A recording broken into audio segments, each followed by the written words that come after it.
Good afternoon, everyone. We are here for the Foresight Hydrogen Powering Transport Foresight event, the final of 3. And thank you for all joining us today, the end of September already. And what a day it is today here in Bristol. I'm based in sunny parts of the southwest, and we're joined by people all over the country from sunny Scotland. Later this afternoon at 2:30 and 3 o'clock, we've got some conversations around aviation, which is my background.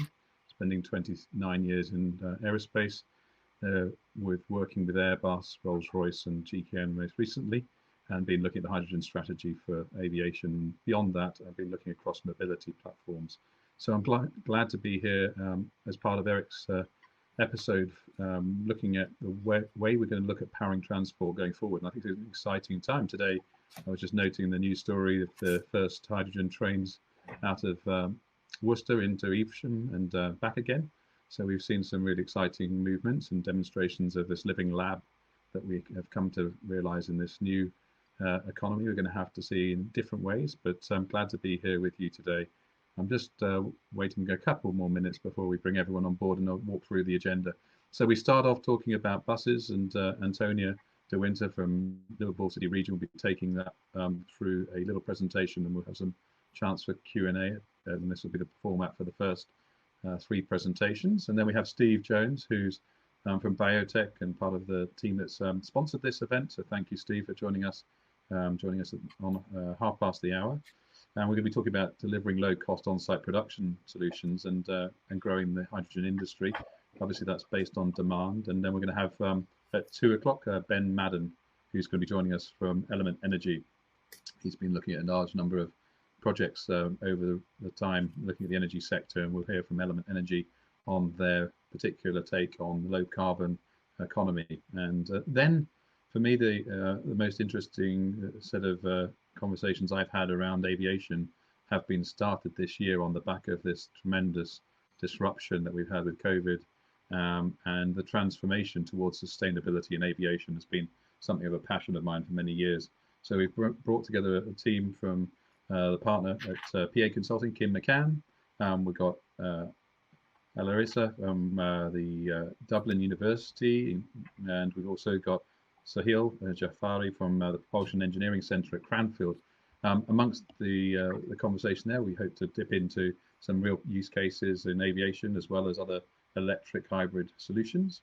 And then we're going to finally wrap up with Neil Commode, Managing Director at the EMEC up in the Hebrides, and looking forward to Neil's presentation on the powering of ships. And again, a subject quite close to my heart, having been a naval architecture team as well. So I'm looking forward to that one. So we'll kick off with no further ado with Antonia, who's the co-head of investment at Liverpool City Region and Combined Authority. And she's leading the hydrogen strategy for the city. And she's a finance director with multinational and corporate experience. Welcome to the stage, Antonia. Thank you for sharing your site. Thank you, Paul. And hello, everybody. And thank you, Eric, as well, for inviting us to talk today. Idea for today is talk to you for about 20 minutes about our hydrogen ambitions for the city region, and in particular, our hydrogen bus trial. The way I'd like to set it out is to introduce you to our region, conscious not everybody will be from Merseyside, and then talk to you about bus and our vision for bus. And then to set that into the context of hydrogen and why we see hydrogen buses being important for delivering our bus strategy. I'll briefly take you through our hydrogen bus project and then touch on some of the opportunities and the challenges that have come about when you're trying to deliver this sort of project. So first of all, Liverpool City Region. The city region, or LCR, is made up of 6 local authority areas. We have a population of roughly 1.6 million, and our commuting catchment area includes about 2.2 million people. The city region is headed up by a combined authority, and we have an elected mayor, Steve Rotherham. For those of you who are not so familiar with Liverpool, we are a global trade hub. We have a westward-facing port, and it's one of the top 5 container ports in the UK. So you'll imagine from that heavy trade that we will also have a lot of trucking, which we do. We have a lot of ships coming in and out. And that, together with other transport, creates quite some air quality issues. We have 11 air quality management areas in the region. They obviously bring quite significant health impacts for our residents. And consequently, the Mayor declared a climate emergency in May 19 with an ambition that we will be carbon neutral by 2040.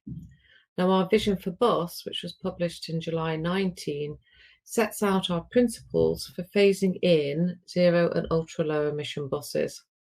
And as part of that, Liverpool is signatory to the C40 agreement. We have pledged that there will be no new diesel buses purchased for use in our region post 2025.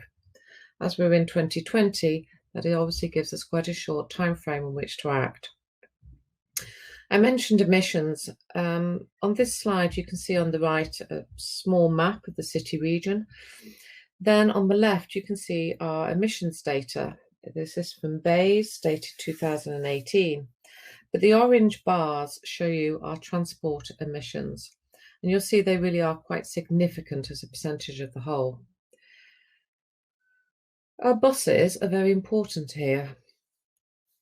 Roughly, and these are obviously all pre-COVID figures, but 100,000 journeys are made on buses for commuting every day, and about 60,000 taking people to places of education.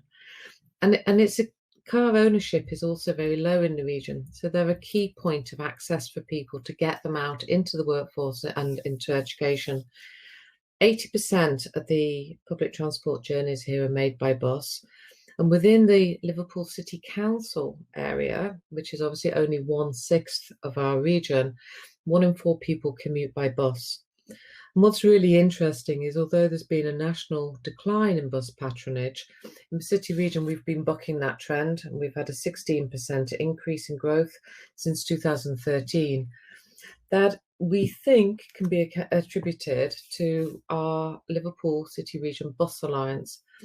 Significant capital investment has been made in a whole range of interventions to improve that bus journey for people. And our Bus Alliance is a partnership agreement between ourselves and the 3 big bus operators in the region. As a combined authority, and with our transport delivery arm, Mersey Travel, we've got an awful lot of operational delivery experience. We've got the largest smart ticketing scheme outside of London.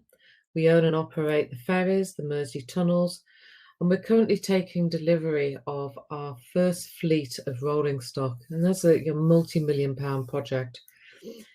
Within the region, our buses are allocated on 2 ways. We have commercial routes and then we have subsidised routes.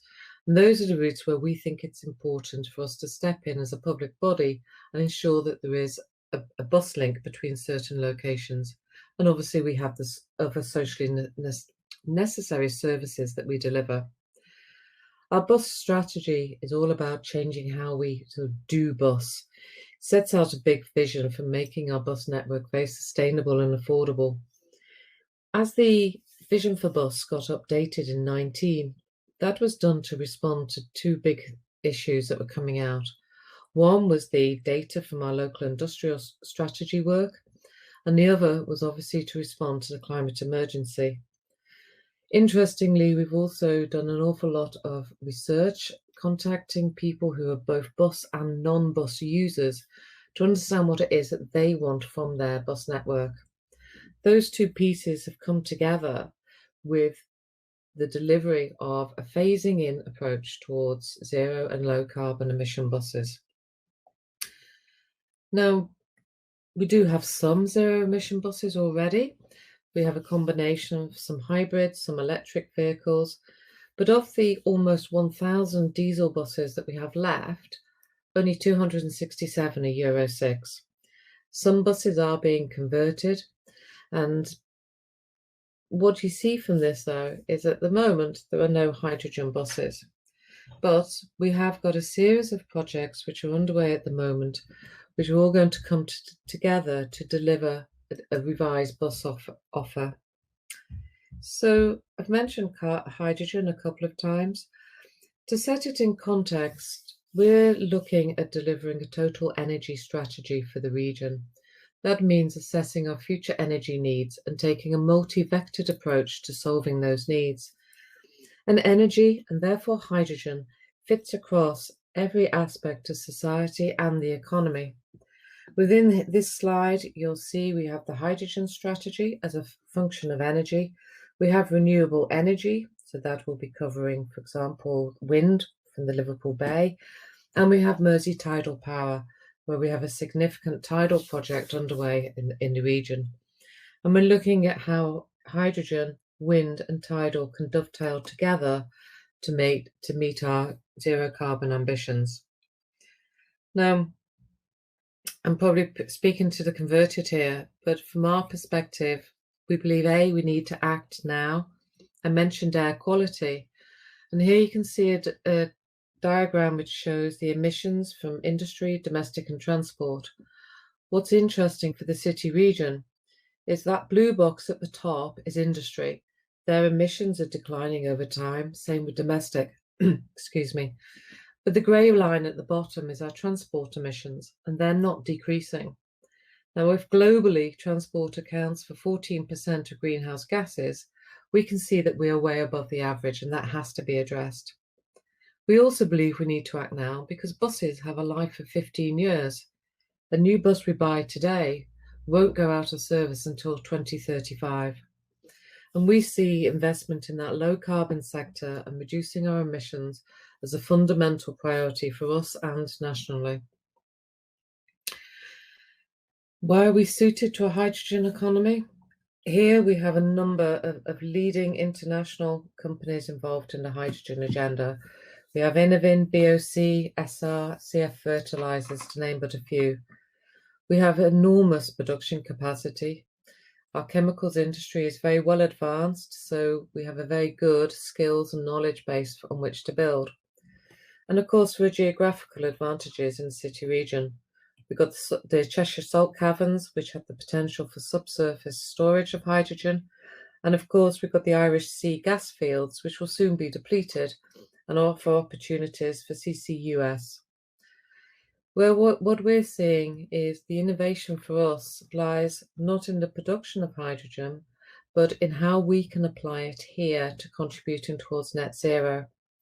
And of course, there are a number of national projects in the city region, projects like HyNet, which I'm sure you're aware of, and those are going to support us in our mission to deliver a hydrogen economy. Now, I've mentioned in here supply, but what's not coming out at the moment for us is demand. So where we're focusing at the moment is to try and understand what we can do as a public body in order to help stimulate the demand for hydrogen. Here you see just some of the names in the city region who are involved in this agenda. They're global, they're local. Paul mentioned the trains. Well, we also have Alstom here, and here's their Breeze train. We've got the knowledge, we have the academic expertise, and a number of alliances as well, like the Northwest Hydrogen Alliance. And Element Energy, Ben Madden, who'll be speaking later, is often with us at those Hydrogen Alliance meetings. What's good about this is we have a joined up community all with the same vision. And obviously, everybody says hydrogen has got huge economic potential, and we believe that as well. And my aim as part of delivering our hydrogen strategy is to position the city region to get a substantial share of our economic growth. When you consider that a quarter of children in the city region live in poverty, there's a clear need here for economic growth and for jobs. And obviously, I mentioned health. If we can deliver clean growth and low carbon initiatives, we can help to contribute to that underlying health problems of the region. So now about our bus project. We've been working on this for a while. It's a really exciting project and I'm delighted to be involved in it. Now, hydrogen as a transport fuel, it is less commonplace than in some of the other applications when you compare it to, say, electric. And I did a little bit of research, and I'm sure somebody might tell me that I got my numbers wrong here, but I've decided there's probably in the region of, and you note the caveat there, 20 hydrogen refueling stations across the UK. Compare that to over 30,000 EV charging points. You see some of the problems that you get when you start to think about demand creation for hydrogen as transport fuel. And it was interesting to read recently that Germany has pledged to have over 400 refueling stations by 2023. We've got a long way to go to catch up on that. And obviously, interventions such as the recent OLEV schemes are helping to address that balance. But still think we need to move more quickly on it. And of course, hydrogen really comes into its own, as we all know, when you're looking at heavy vehicles, back to base, long journeys, where you don't want to be, or you don't have the opportunity for quick recharging, which you do with, say, a car or maybe even a tram. And within city region, what we see is that within our fleet, we should have a mix of hydrogen and electric. This enables us to optimize the fuel, the route, and the refueling opportunities. And it also provides flexibility for ourselves, but also our operators.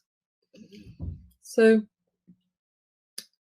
when you look at this slide, this is what I use to talk to my colleagues about why we want to have a mixed fleet of fuel. And obviously, each option has advantages and disadvantages. But what we're really trying to focus here is this column saying best suited for. And what we want to do is match our fleet to the routes to optimize that best suited for column. So the picture here, it is just a prototype. It is not what our bus is going to look like. It was an early design idea. But our project is about procuring a fleet via a procurement framework of approximately 20 double-decker hydrogen fuel cell buses.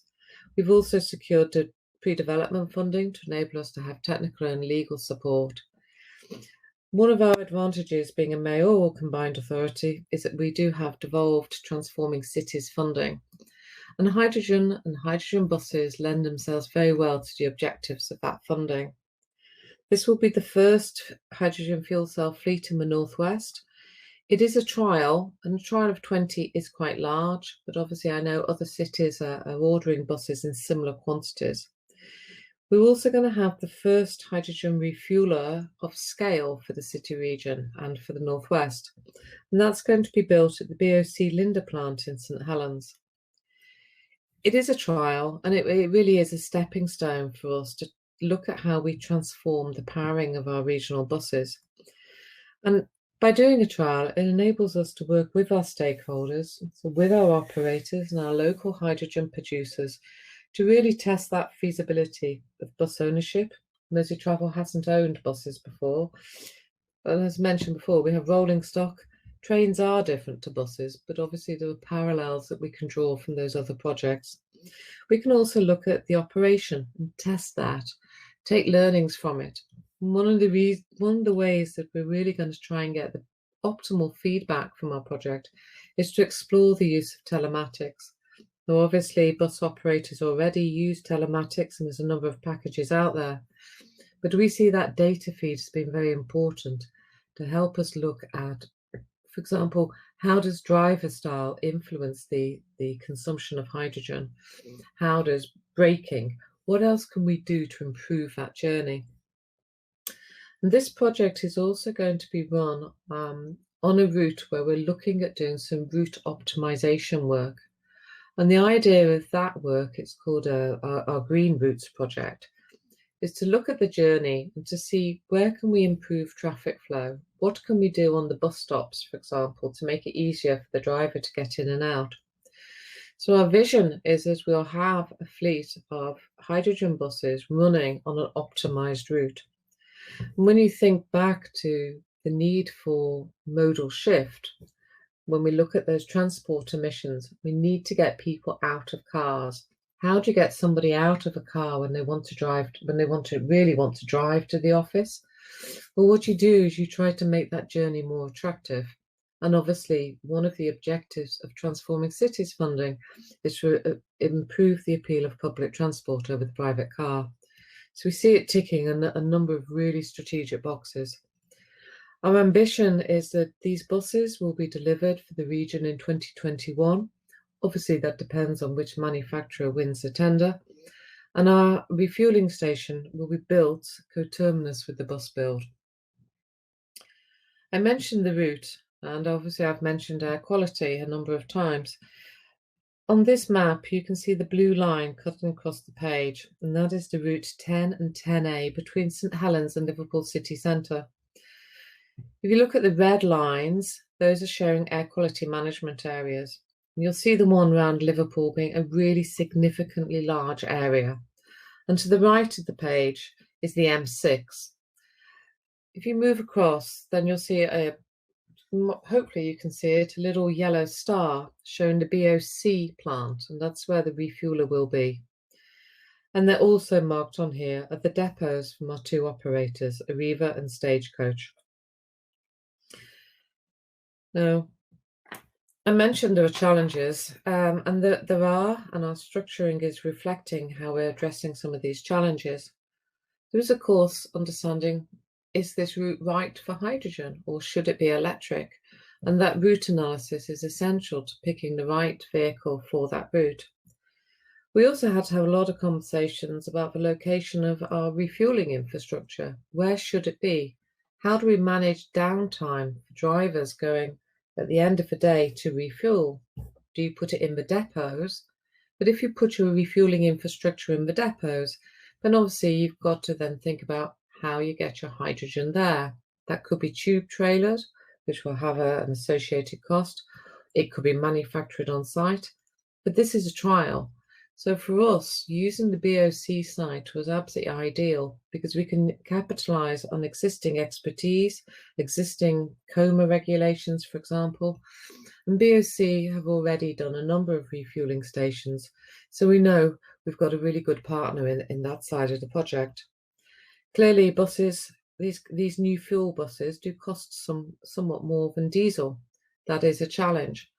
We've also got to look at the operational costs, because if you're trying to deliver something on a parity with diesel, that can be quite difficult when you've got a small trial and a hydrogen fuel price per kilo, which will reflect the size of the trial. And of course, we have the challenge that BSOG at the moment still prefers a diesel bus to a zero carbon bus. We're also having to look at maintenance. We have a fleet of bus engineers in the city region whose skills are honed towards combustion engines. We need to develop training programs alongside our operators to help upskill that part of the workforce. We have public perception. Hydrogen seems to be in the news almost every day at the moment, which I think is fantastic. But I still have people who mutter, oh, hydrogen bomb and Hindenburg to me. If my colleagues can say that in my family, then I know I've got a big campaign to be done to bring the public around to accepting that these buses, there's nothing different about them. It's just a different fuel type. And of course, I've mentioned we'll be procuring on a framework. But as you go through this process, we're having to look at state aid. There are issues there. There's public procurement. And it's also very complex legal documentation we're having to develop. But as I said, none of these are insurmountable, and we're working our way through them.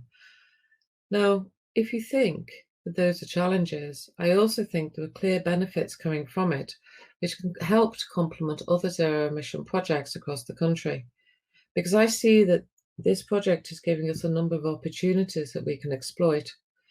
We're commissioning a piece of work at the moment to do an assessment of the entire region's bus network to work out the optimal mix for the future for zero-emission buses. Within that, we will be identifying where recharging and refueling infrastructure needs to be.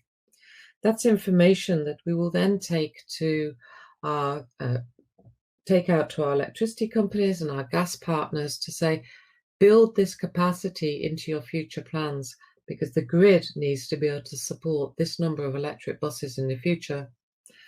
As we all go out and buy hydrogen buses, the capital cost is clearly going to decrease.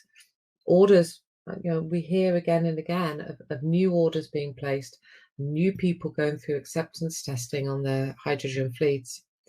And clearly, as we go through expanding our fleet, then the fuel price will come down.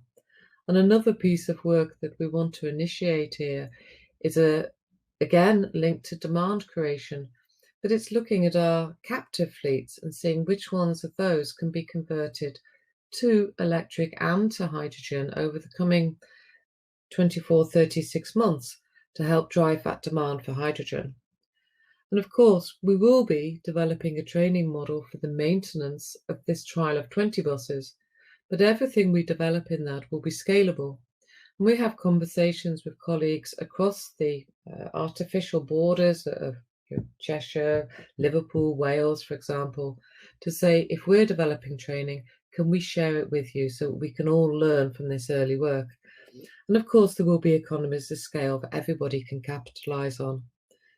Now, of course, we're all waiting eagerly the white paper on energy and the government's hydrogen strategy. But everything we're hearing tells us that this project fits with a number of central government ambitions.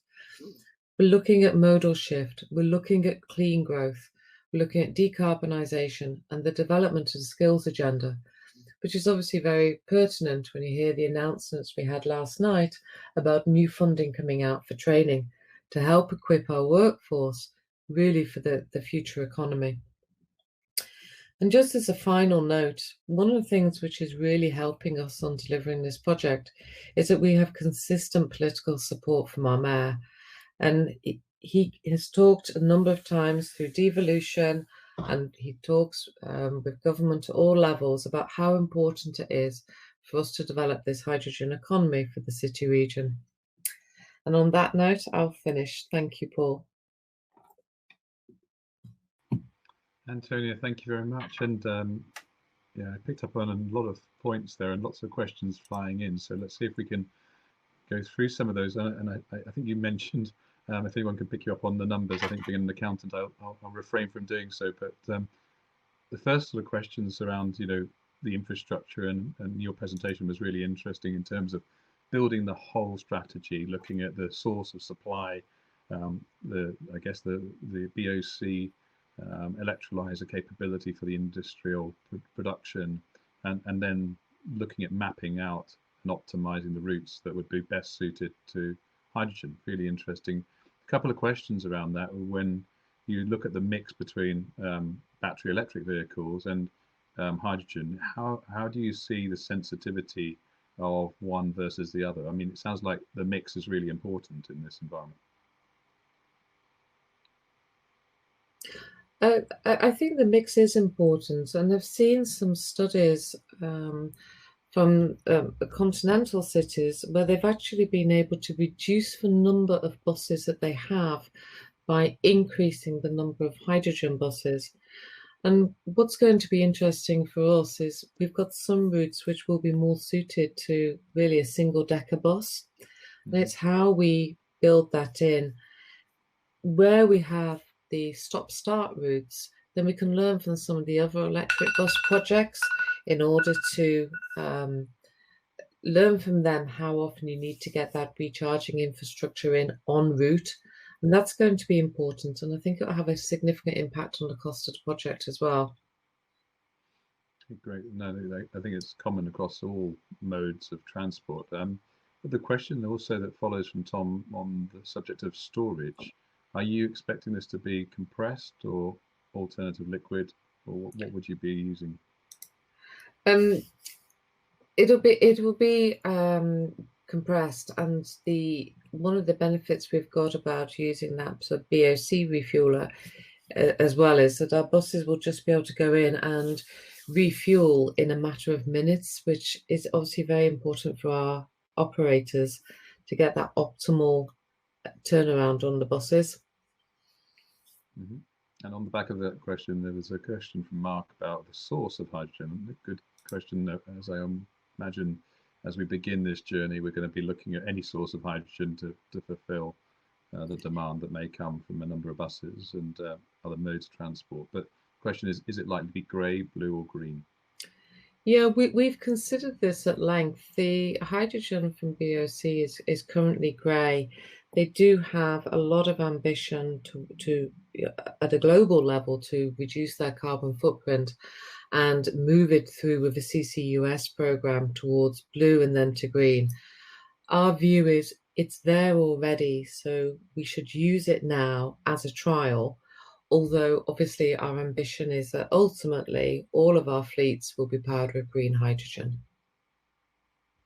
And I guess there's a few questions around, will electric advance with batteries, power density becoming better, and will this be a stopgap measure, or do you think it's a long-term solution? We believe that hydrogen is a long-term solution. As I mentioned before, the hydrogen is more suited for these really big, heavy-duty routes, and we've got a number of them here. Whereas we know as well that the bus manufacturers are looking at how they can optimize the battery electric technology, because at the moment, as we all know, that the battery takes up quite significant space. If you want to maximize your capacity within your bus, you want that as small as possible. But as I said, we do think it's a blend of the two. And for us, hydrogen is going to be a central part of our ongoing zero carbon ambition. So it's a lovely point you've made there. And I think the other central point you make is this is not just about improving the environment. There's also the economy and jobs and skills and manufacturing that comes behind that.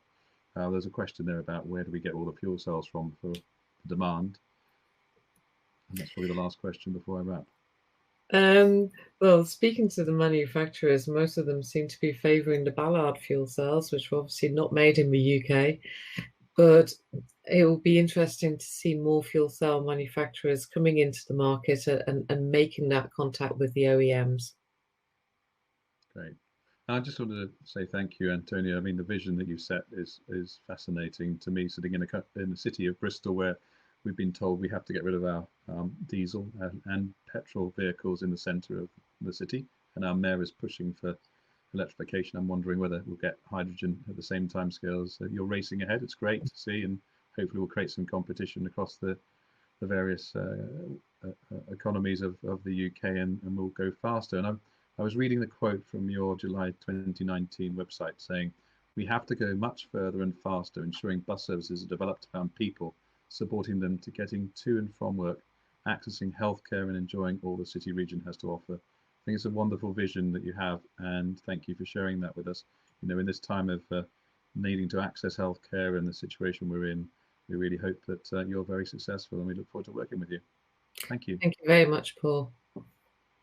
Thank you. So next on our stage, we have Steve Jones, who is the VP for Europe of BayoTech, and looking forward to introducing him and his team who've been sponsoring these events. Steve, good afternoon, and thank you for joining us. Hi, good afternoon. Nice to be here. So, Steve, you've been busy in all of these forums, I'm sure, taking questions, and I think you've got a little set of slides, but you are delivering through various means the low-cost production, on-site production of hydrogen, and growing that hydrogen industry. So you're very much on the cusp of making this happen. So please take it away, and maybe some questions at the end. Yeah, thank you. Just share my screen.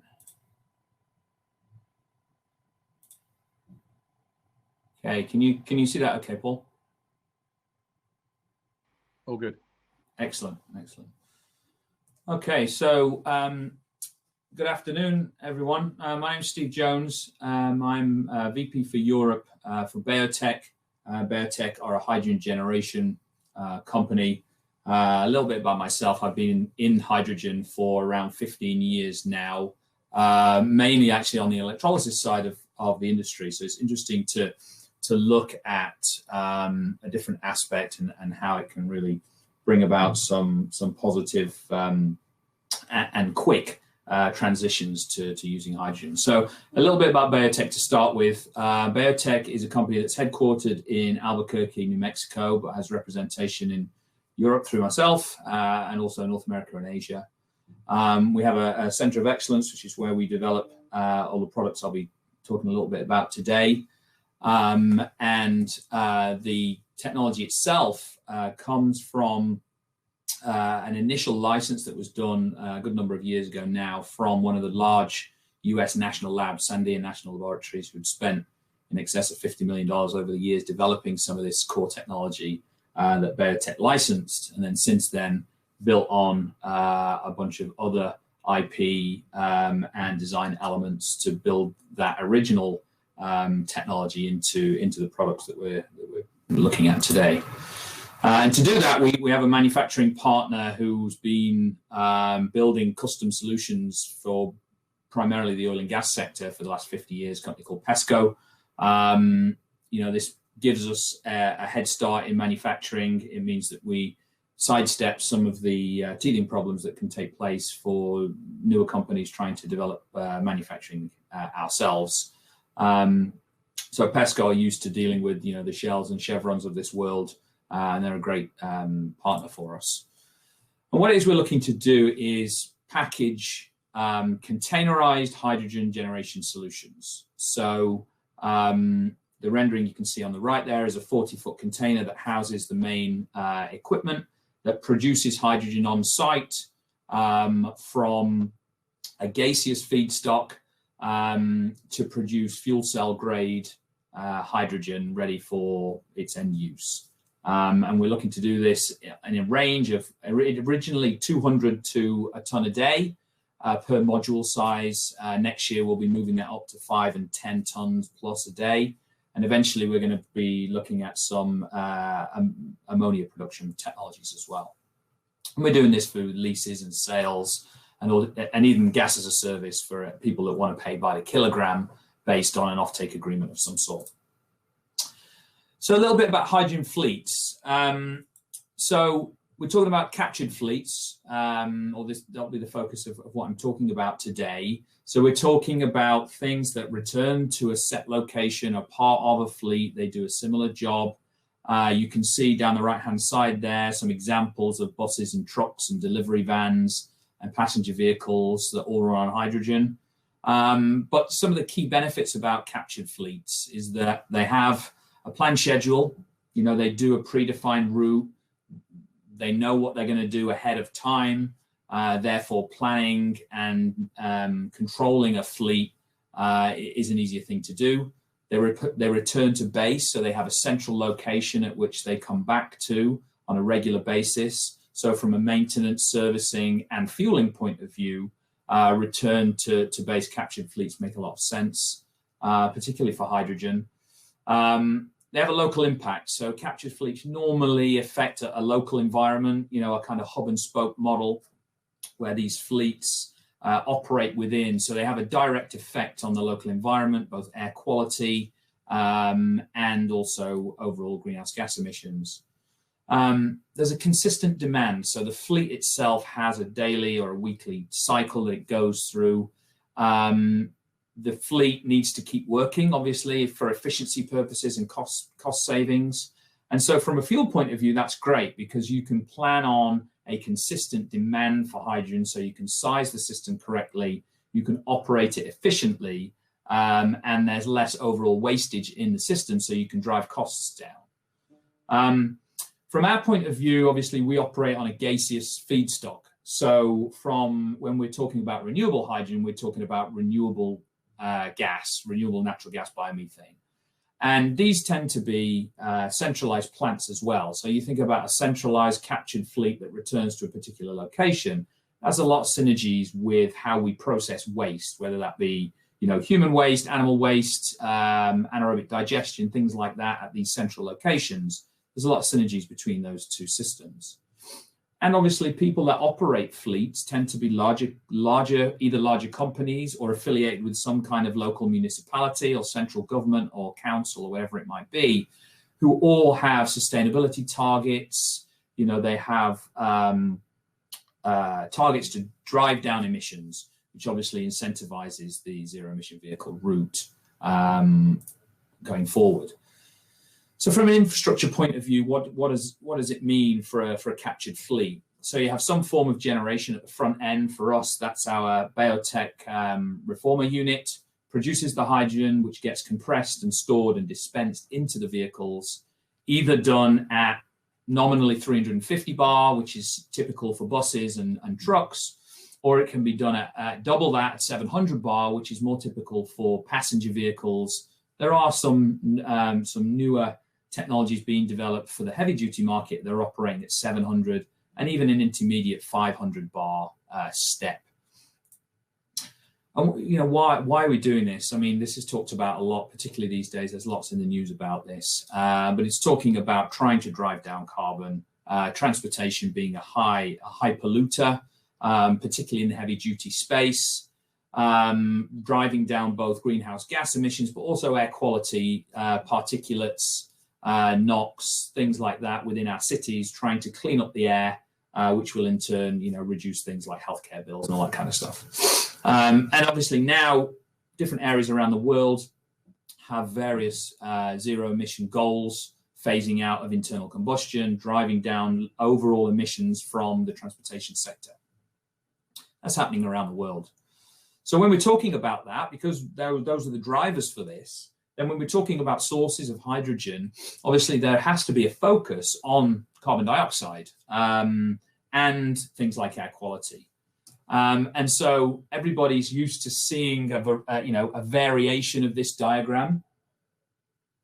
We had a discussion question with the previous presentation about what color is the hydrogen, and typically gray, green, blue. There's some others, turquoise and things thrown into there, but generally speaking, gray hydrogen is classed as something that increases net atmospheric CO2, and then low carbon or renewable hydrogen are technologies that do not increase at all or do not dramatically increase atmospheric CO2. And everybody is used to seeing this drawing here, where we have the green, the blue, and the brown, or the black, whatever you want to call it, and the different ways of making hydrogen, either from renewable electrolysis or electrolysis tied to a grid with CCS into blue, or steam reforming with CCS into blue, or more traditional hydrogen like the one was just talked about at the BOC, which is just straight steam methane reforming. But I want to introduce another pathway to this, and it's greening up the feedstock. So just like the top there, where electrolysis is green if the feedstock is green, renewable electricity, you could argue that if the CCS piece wasn't there in the grid, then that would also be brown hydrogen, grid energy through electrolysis. So it's all about the feedstock. So in our case, the feedstock becoming bio-based feedstocks, renewable natural gas feedstocks, essentially transfer through and mean that the ultimate hydrogen that we produce is green if we don't include CCS. But if we include CCS, we can go even further and go into a carbon negative state where we're actively removing hydrogen from the environment. And biomethane with CCS and reforming is really the only way to generate carbon negative hydrogen as opposed to carbon zero hydrogen. And I think what people don't understand or don't talk about really is that in order to reach net zero goals that everybody sets, there has to be some negative carbon to offset the positive carbon, because we're never going to be able to drive everything down to that zero carbon level. And when we talk about CO2, we're talking about biogenic CO2. So this is a picture from the International Energy Organization, Environmental Organization here, and it's talking about the difference between biogenic CO2 and fossil CO2. So fossil CO2 is burning something that's been locked up for millions of years under the ground. It takes a long time, and that's just being released back into the atmosphere. And biogenic CO2 is short cycle CO2. So it's CO2 that's being absorbed by biomass, by plants or animals, from the environment. And then when it's reused, it's returning that CO2 to the environment. So it's a kind of net zero effect. So that's what we talk about when we talk about renewable hydrogen. Where can we get this stuff from? There are RNG production projects happening all around the world. This is an example in Europe. The number of biomethane plants has increased by 51% in the last 2 years. It's happening all over Europe, different sizes and scales, but it's on the rise. I think, just like renewable electricity generation from wind and solar is on the rise, renewable gas production is also on the rise. And that's the same in North America. These are different sizes and scales and shapes of biomethane or renewable natural gas production facilities, but the trend is the same. And when we're talking about it, this is a simplified diagram, obviously, but we have biogas sources, we have some kind of digestion that takes place, We then have a biomethane upgrading. So this is taking biogas, separating out the CO2 and turning it into biomethane. And you could argue that there could be a CCS portion in there to store that carbon. Then you have biomethane supply into a reformation unit. Again, an opportunity for CCS there to produce carbon negative hydrogen, and finally into the hydrogen supply itself.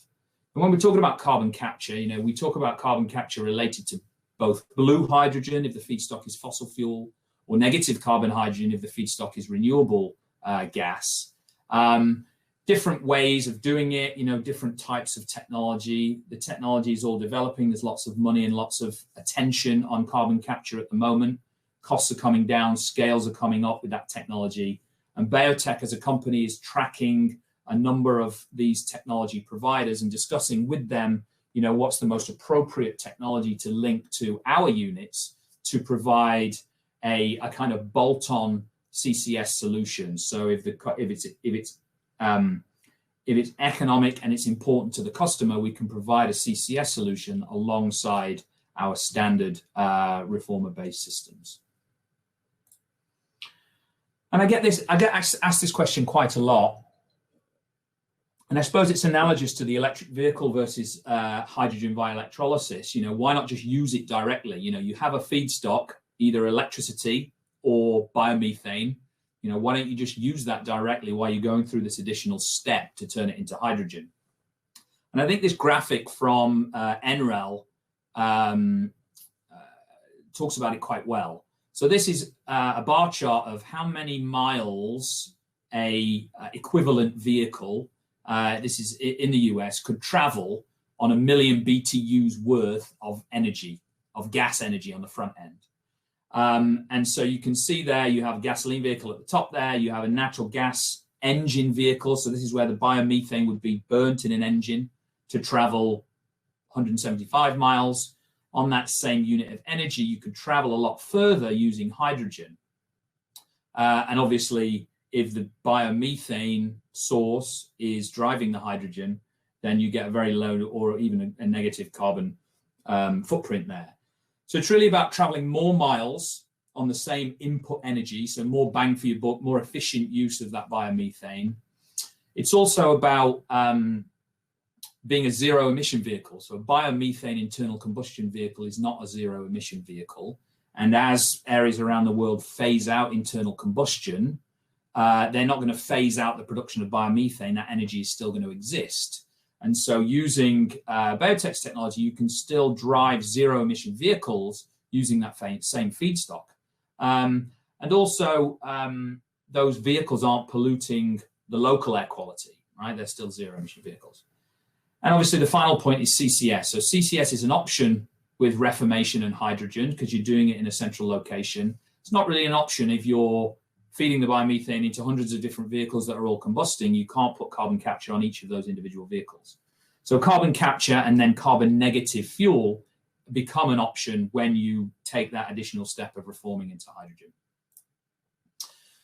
So just to sum up that sustainability sort of chapter, if you like, the way that we look at sustainability is different facets. So one is transportation. So doing the hydrogen generation on site at the point that it's being used eliminates putting it in a truck, driving it down the road and delivering it somewhere. Yes, one day those trucks might be hydrogen trucks, but it's still an energy penalty to get it to its destination, however you look at it. Efficiency itself, so the BayoTech system is a high efficient SMR design. Typically the kind of high efficiencies you would associate with big centralized plants, like the big SMRs that BOC and others operate. We can operate that same sort of efficiency, but do it at a much more localized distributed scale. Obviously the biogas, biomethane, I've talked at length about greening up that feedstock and that having a follow-on through effect on the ultimate hydrogen that's produced. And then the carbon capture piece is either taking that fossil energy down to a blue hydrogen or taking that renewable gas feed and turning it carbon negative through the use of CCS. But obviously all of that stuff has to happen, and it has to happen at a cost that's sensible.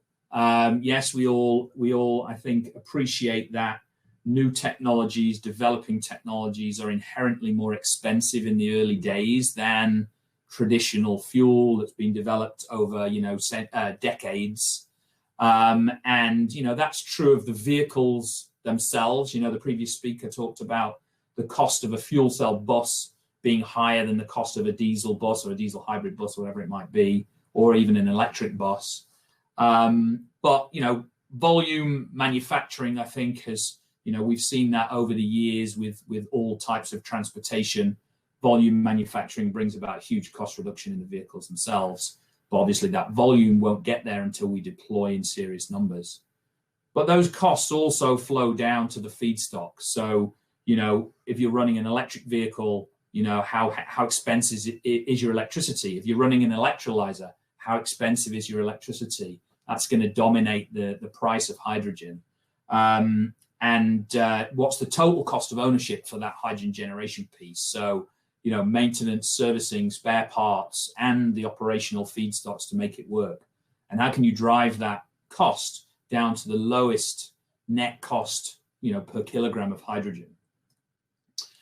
And the previous speaker talked a little bit about this as well, and this comparison between fuel cell and batteries. And this is a graph that's shown quite often by a friend of mine that works for CTE in the US, Jamie Levin, who talks about this kind of crossing point where hydrogen and fuel cell technology is front loaded. So there's an expense to putting in a refueling system and buying, small numbers of buses to operate a hydrogen system, and that's quite a high cost at the initial outset. Compare that to a battery bus. Anybody can plug a bus into an electrical outlet they already have, a very low cost way of doing it. But as you scale up the fleet size, those two cross over at a point. And so economies of scale with the fuel cell system kick in, and the overall cost per unit reduces rapidly. Not really the case with battery electric. Yes, the buses might get cheaper, but certainly the recharging infrastructure gets much more expensive the larger you go, because you're not really able to separate the power factor from the energy volume like you can with a fuel cell system. And so again, looking at, this is just capital costs really for a 5 bus on the left and a 50 bus on the right deployment. So this is looking at fuel cells and batteries. As you can see, when you're looking at the small number per bus, fuel cell is more expensive. When you flip the coin and you look at, say, a 50 bus deployment, fuel cell all of a sudden is less expensive than the battery equivalent per bus. Obviously, there are lots of caveats and inputs that go into those figures, but as a general trend, that's what we're seeing, and what we're seeing as people start to think about fleet scale adoption of zero emission. They're seeing the same sorts of trends take place. And I think, the real answer is that it'll be a mix of the two. This is a case study from Foothill Transit in the US, looking at 20 buses, differences in capital cost for fuel cell versus battery, fuel cost, maintenance, replacement cost over its life, and then fueling infrastructure. And as you can see, capital cost of the bus is more for fuel cell, fuel costs might be a little more, but then midlife replacement costs and fueling infrastructure are tipped in the favor of the fuel cell system. And when you look into that, this is having quite or not very aggressive really targets for the price of the fuel. $9 a kilogram is still quite expensive. Looking at different alternative supplies of hydrogen and how we might be able to reduce that even further. And obviously range as well. Battery electric vehicles, typically you have to have more buses for the fleet because of charging and just physical range. So all of these pieces go into a captured fleet economic profile to try and get the best overall solution. So really what BayoTech are focused on is looking at trying to get the lowest cost hydrogen solution. So looking at different types of hydrogen, how you can get it delivered either in compressed gas or liquid or electrolysis. Obviously, this electrolysis line moves up and down depending on the price of electricity. Likewise, our system moves up and down depending on the price of the feedstock gas. So biogas, natural gas, whatever it is on the front end, you can get a lower cost per kilogram the cheaper that your feedstock price is. It's fairly self-explanatory. But you can see that these prices are quite low. This is quite cheap hydrogen that we're looking to produce. And from a European point of view, I've put this red box in here, which is kind of gasoline, diesel price per gallon equivalent, and price of biomethane. If you look at, say, a municipal wastewater treatment facility that's generating their own gas, they're going to be right down in this bottom left-hand corner, in which case they can generate some relatively cheap hydrogen. And it's green, right? So this is unsubsidized. And it's worth noting that this is total cost of ownership. So this is service, maintenance, spare parts, everything. And unsubsidized. So you think you drop in a subsidy in the UK, £7 a kilogram for renewable hydrogen, these costs are zero, or if not negative. And likewise, in California, this is LCFS credit generation. So this is, again, a bit like our RTFO system in the UK. California incentivized hydrogen based on its carbon intensity. So the lower carbon, the more incentive you get. So you've got grid-tied electrolysis on the left here. You've got traditional SMR, sort of grey hydrogen. And then moving forward, you have landfill gas. You have electrolysis tied to zero carbon electricity, which attracts about $4 a kilogram or so, maybe a little bit more. And then right the way over this end, you have SMR from animal waste, which is classed as carbon negative. And then this is the UK equivalent that I was talking about, £7 a kilogram, something like that. So in summary, the BayoTech solution is designed to make hydrogen available now. I think there's a limited time to be able to deploy this technology. We need to start to see fleet conversions happen quickly and happen at scale to drive those economies and stimulate the rest of the market. There are different ways to produce hydrogen. We saw the previous project was using grey hydrogen to start with a view to moving into blue, into green. I think that's a sensible way to do things. There's grid-tied electrolysis, there's renewable electrolysis, there's biomethane SMR. I think we're going to need all of these different types of hydrogen if we're going to push this market forward. Biomethane is available. It's abundant. You can get hold of it. It's relatively low cost. And it's really the only way to create a carbon negative stream of hydrogen is using a biomethane source with some kind of carbon capture or a appreciation for the methane emissions that would ordinarily have been released by that bio-based feedstock. And to achieve net zero, we've got to include some negative carbon in the mix, or otherwise we'll never get to net zero. Captured fleets provide the perfect setting for it. All the things that I talked about before, return to base, economies of scale, centralized fueling, they're really perfect for a hydrogen-based system. And BayoTech are looking to do this today, between 200 and 1,000 kilograms a day. And then beyond that in the future, in the next few years. Our goal is to try and get as many of these systems out there as possible to show the market, what hydrogen is and what it can do, really push things forward. So that's it. That's my final slide. Thanks very much. Thank you, Steve. I hope, we've got a lot of questions dropping in here. We'll try and get through as many as we can, but if we can't, I'm sure your email's there on the side if we can catch you afterwards. But absolutely. First question comes from Tom, and Tom's asking a question around what are the benefits of getting green hydrogen rather than using methanol from biomethane. I think you sort of answered it, but maybe just remind us. Yeah, I think, hydrogen versus methanol, essentially they're both energy carriers. One's a liquid, one's a gas. I think the way that the market is going right now, the vehicles themselves are operating on gaseous fuel. And so using a biomethane source to produce a gaseous fuel that's going into a tank of a vehicle that's operating on a gaseous fuel, I think makes lots of sense. I think there's lots going on in the methanol world for sort of stationary power, so sort of backup power type applications. Obviously, methanol is quite an energy dense way of storing hydrogen. And so, if you think about a mobile phone backup tower with a fuel cell in it, methanol is probably quite a good example. But, just like everything else, electrolysis, reformation, methanol, the carbon intensity of the fuel all traces back to the carbon intensity of the feedstock used to make it. Okay, Steve, I got a couple of things from a poll we created whilst you were online. The question was, which demand's coming first, trains, planes, buses, or ships? What are you seeing from your perspective?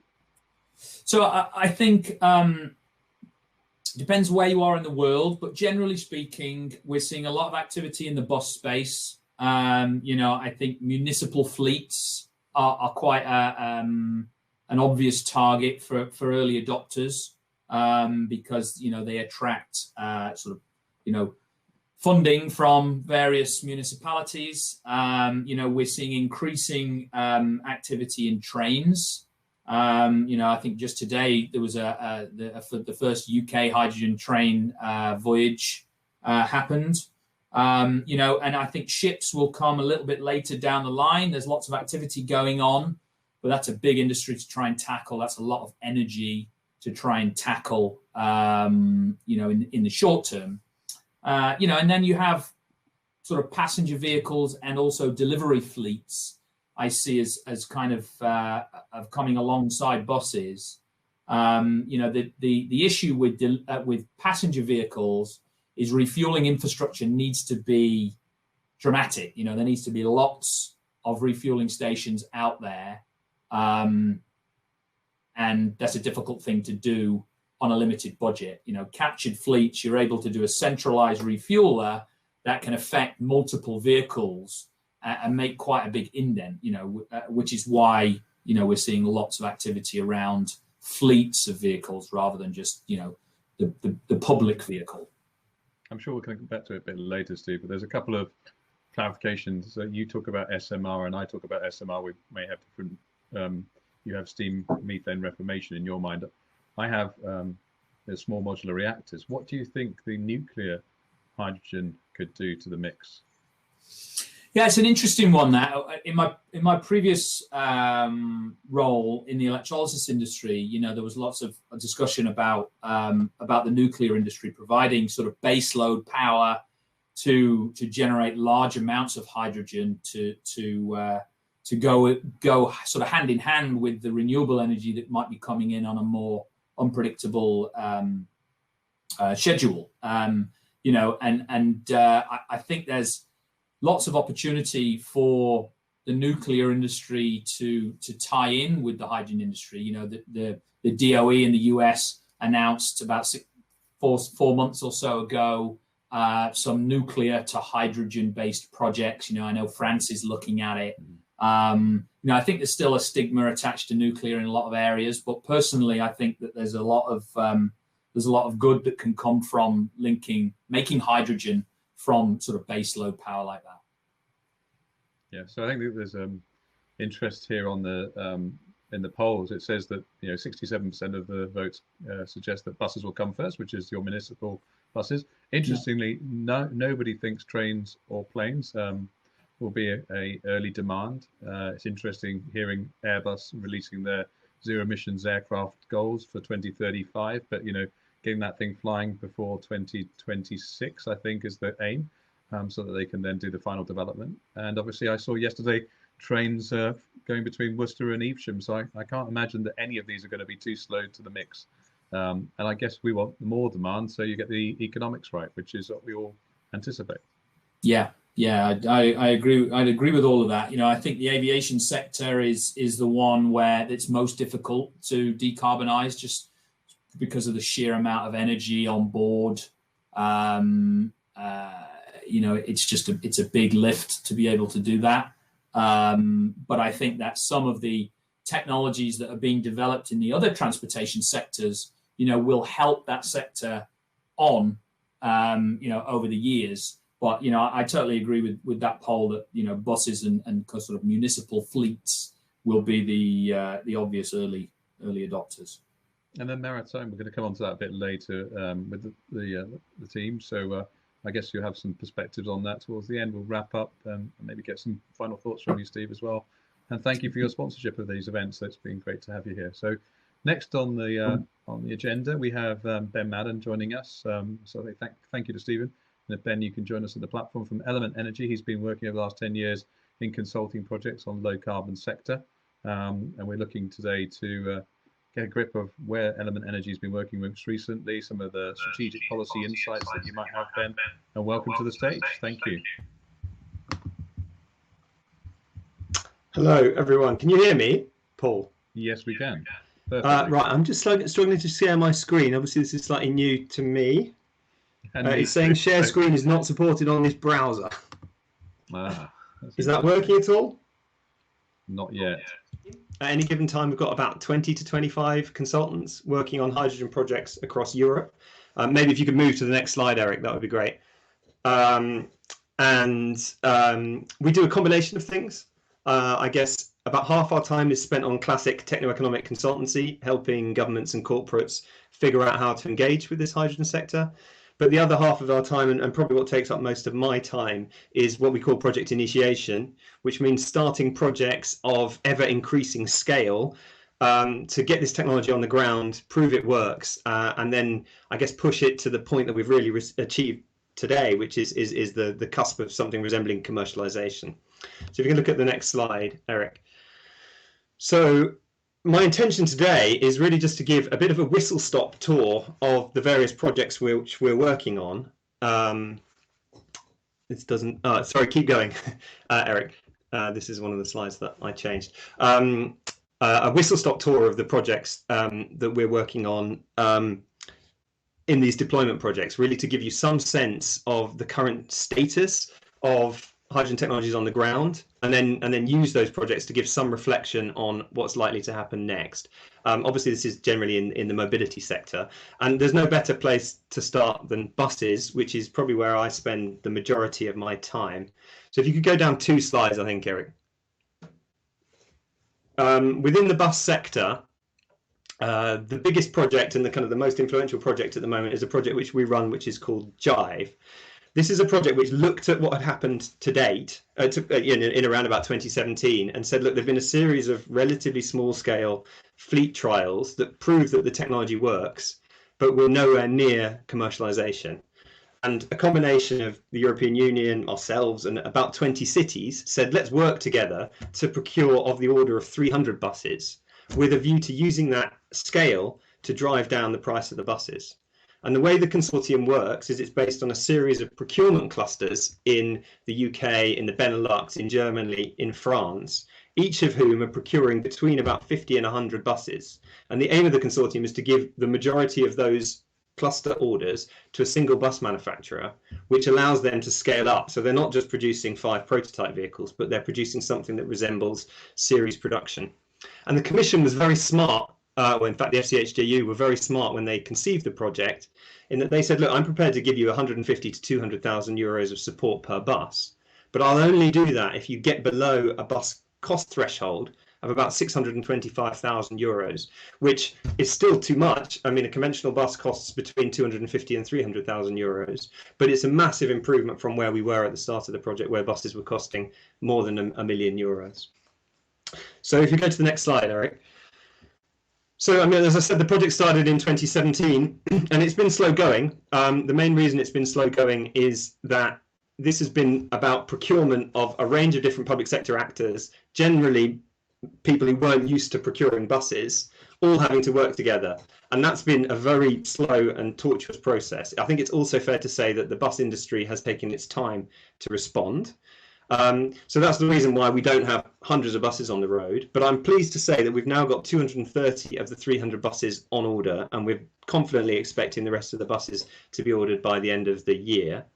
And we're now starting to see the beginnings of real meaningful activity in the space. So if you just look at the images on the slide, the ones on the top left are from Van Hool. The 12-meter bus is one of 35 buses which have gone into Cologne and Wuppertal and which are operating on routes today. And the big long one is from also Van Hool, operating in Pau in France as an 18-meter bus, where they couldn't find an electric option for that route.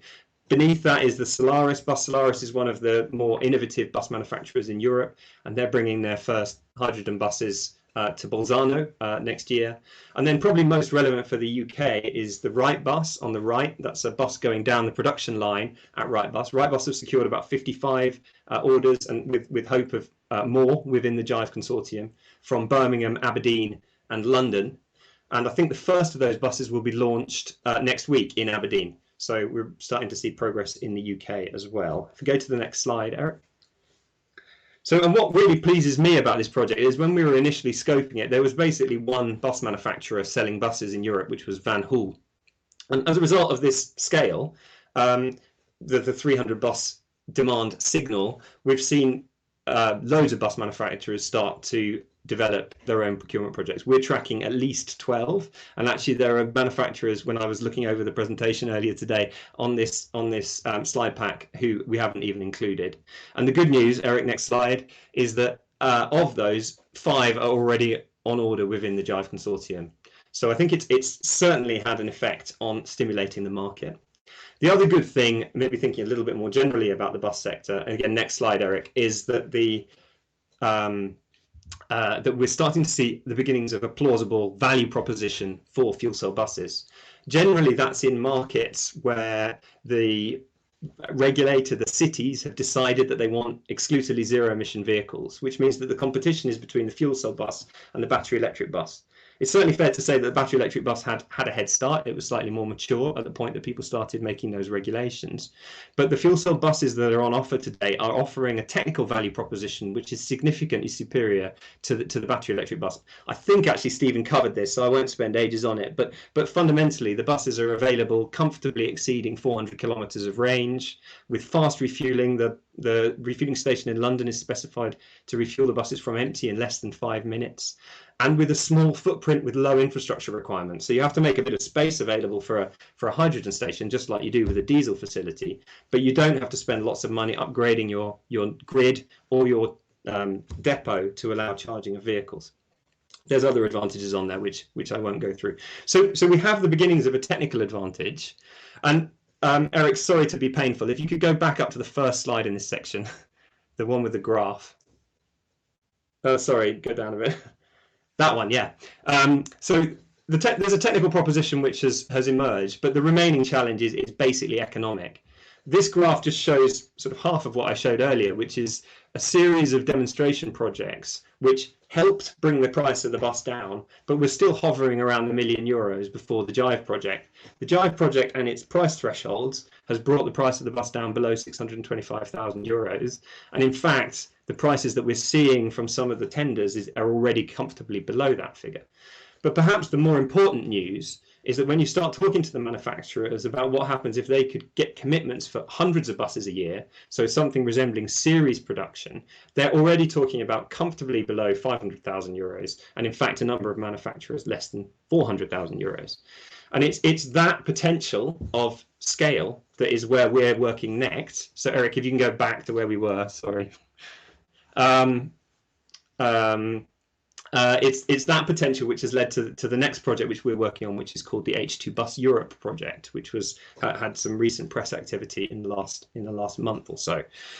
This is a project where we're working with a single manufacturer, Wright Bus, and a number of other hydrogen supply chain partners, including Nel, the refueling station provider, and 2 new hydrogen companies, Rise and Everfuel. And the aim of this project is to deploy 600 buses in a single order. So that gives the manufacturers economies of scale on the vehicle, and then also to deploy those vehicles in only 3 clusters.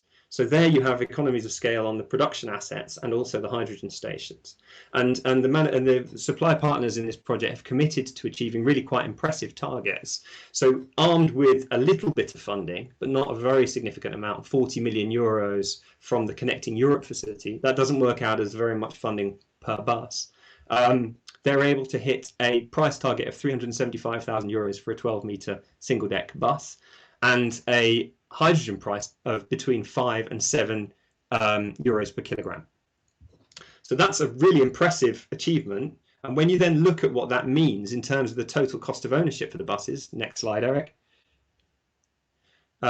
This graph just illustrates the effect. This graph shows the total cost of ownership of a series of different drivetrains, bus drivetrains, with 2 diesel buses on the left, a series of battery electric buses, and then the fuel cell bus today, clearly showing that the economics aren't really working, but also the fuel cell bus as a consequence of this project. And you can see that at these prices, we're starting to compete with even quite aggressive targets for the mass market battery electric bus. And that's a bus that hasn't taken the hit associated with relatively limited range and therefore challenging ownership costs. So final slide on the buses, just to summarize, Eric, thank you. The fuel cell bus sector is clearly emerging.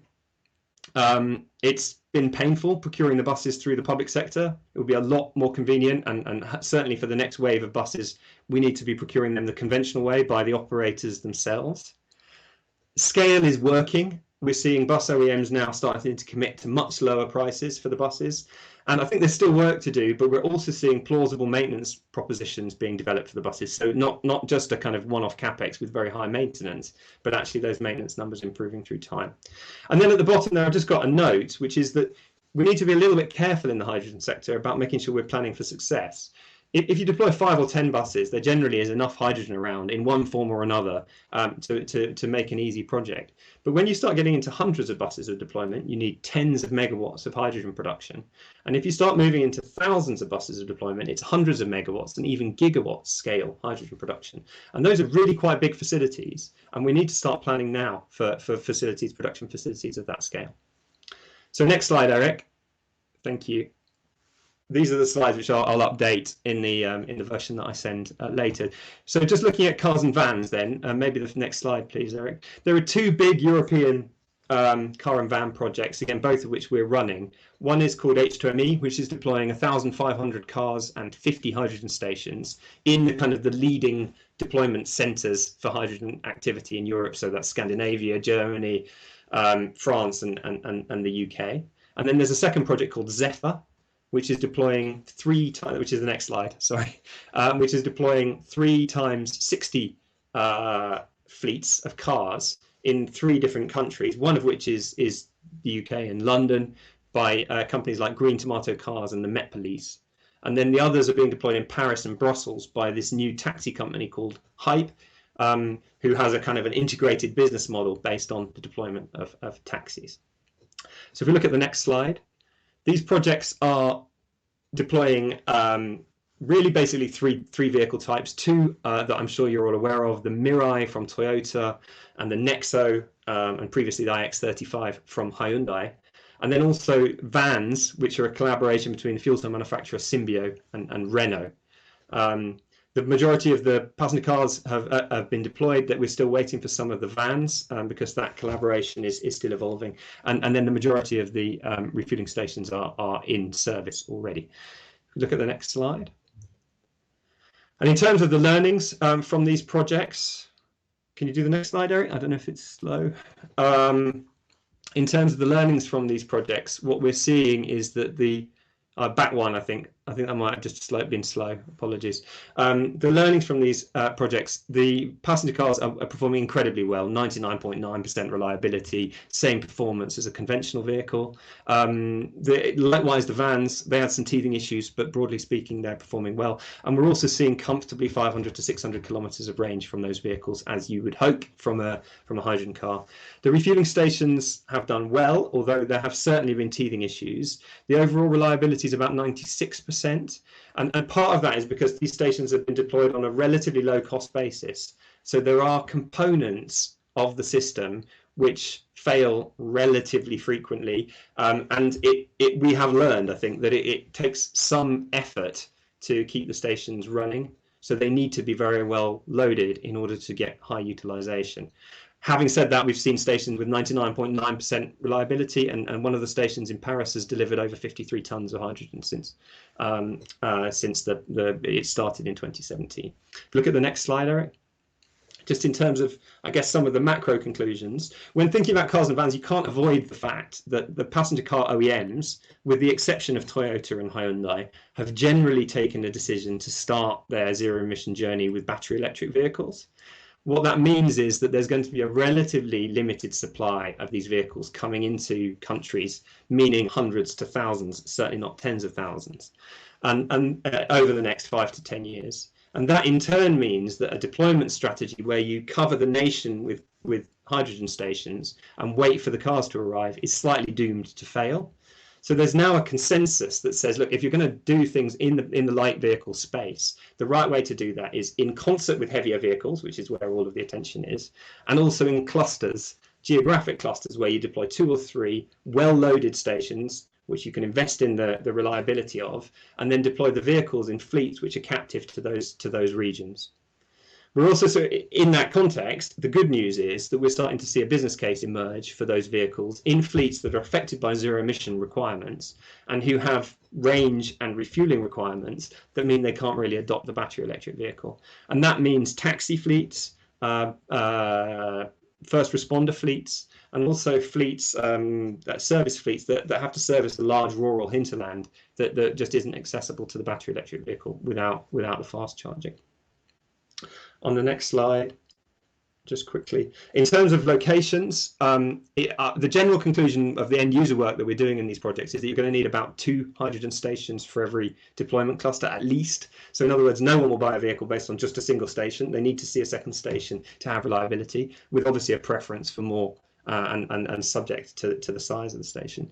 There's also a need to reduce the cost of hydrogen. The key driver to that is utilizing your stations well, because they have a relatively high capex. So if you don't get of the order of 200 kilos of hydrogen demand a day, the stations cost a lot of money per unit of hydrogen and end up needing to be essentially subsidized by the hydrogen provider.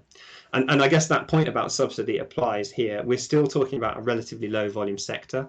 To make it work, it's clear that we're going to need support on the hydrogen side while the industry scales, and also support on the vehicle side, something akin to the plug-in car grant that's happened for electric vehicles.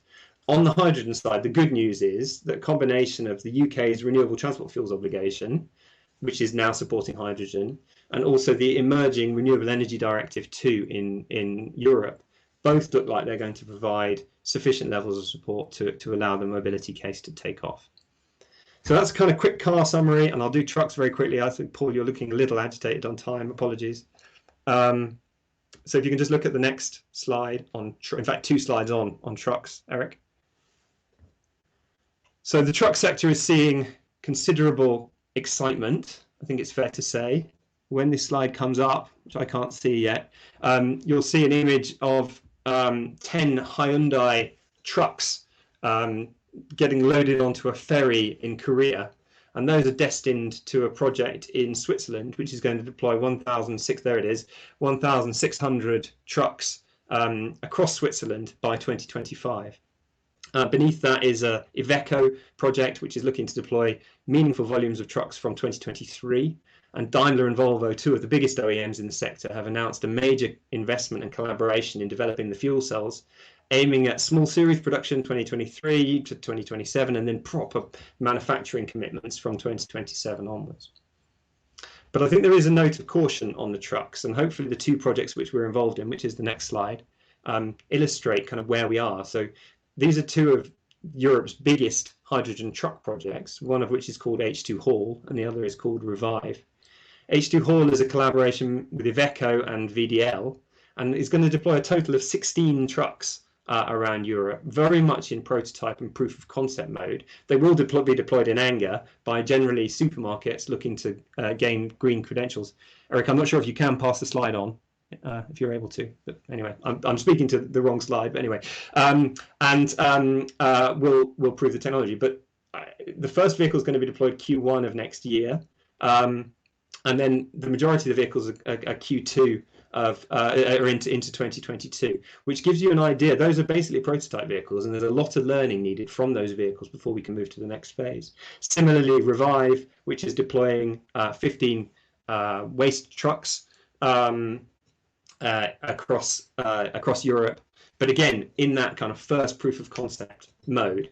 So I guess my summary on the truck sector is that it's incredibly exciting, and there's no question that we're seeing very large volume commitments from big truck OEMs. It's also exciting from a hydrogen perspective because the truck uses an awful lot of hydrogen, so you can quite comfortably generate economic returns on your hydrogen stations. So which is all great, but the note of caution is that we're not going to see meaningful numbers of these trucks until 2023, and even then it'll be 100-ish tops in the UK, perhaps a few hundred around Europe, moving into series production in the second half of the decade. 2027 is the date that you hear a lot. So that's all great, and we can plan for that, and that gives time to start thinking about a refueling infrastructure. But when you contrast that with the readiness of the buses, I think you have to I think you have to match your hydrogen aspirations to the readiness of the technology.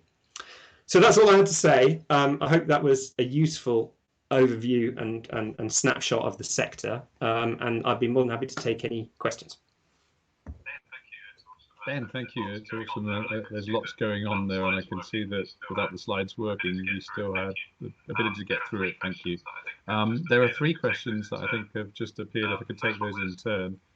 The first one was, why do next generation fuel cells need fuel? Okay, so that's an issue that's more a legacy issue. So one of the challenges for any fuel cell designer is that fuel cells create water, and that water can it condenses, and then of course if the vehicle gets cold and no one is heating it up, then those fuel cells, then that can cause problems for the fuel cell vehicle.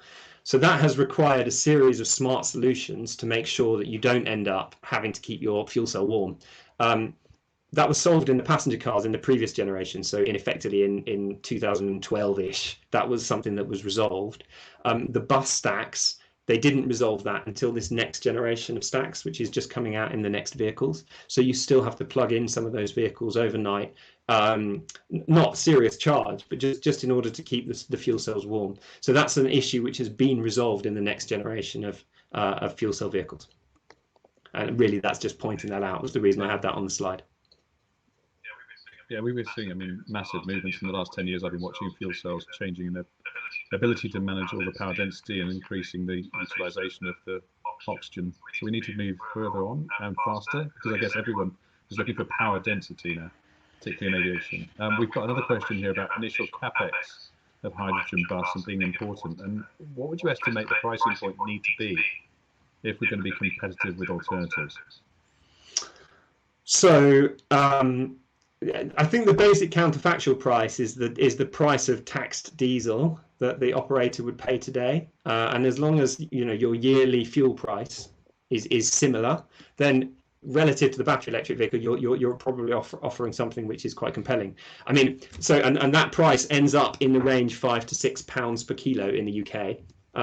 It's obviously very dependent on the relative economics of your diesel bus and your fuel cell bus. So improvements in efficiency in your fuel cell bus makes a difference and actually allows you to get away with a slightly higher hydrogen price. But if you think about below 6 or 6 or below as being the real threshold.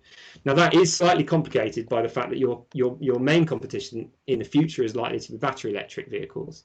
And in battery electric, the fuel is really cheap.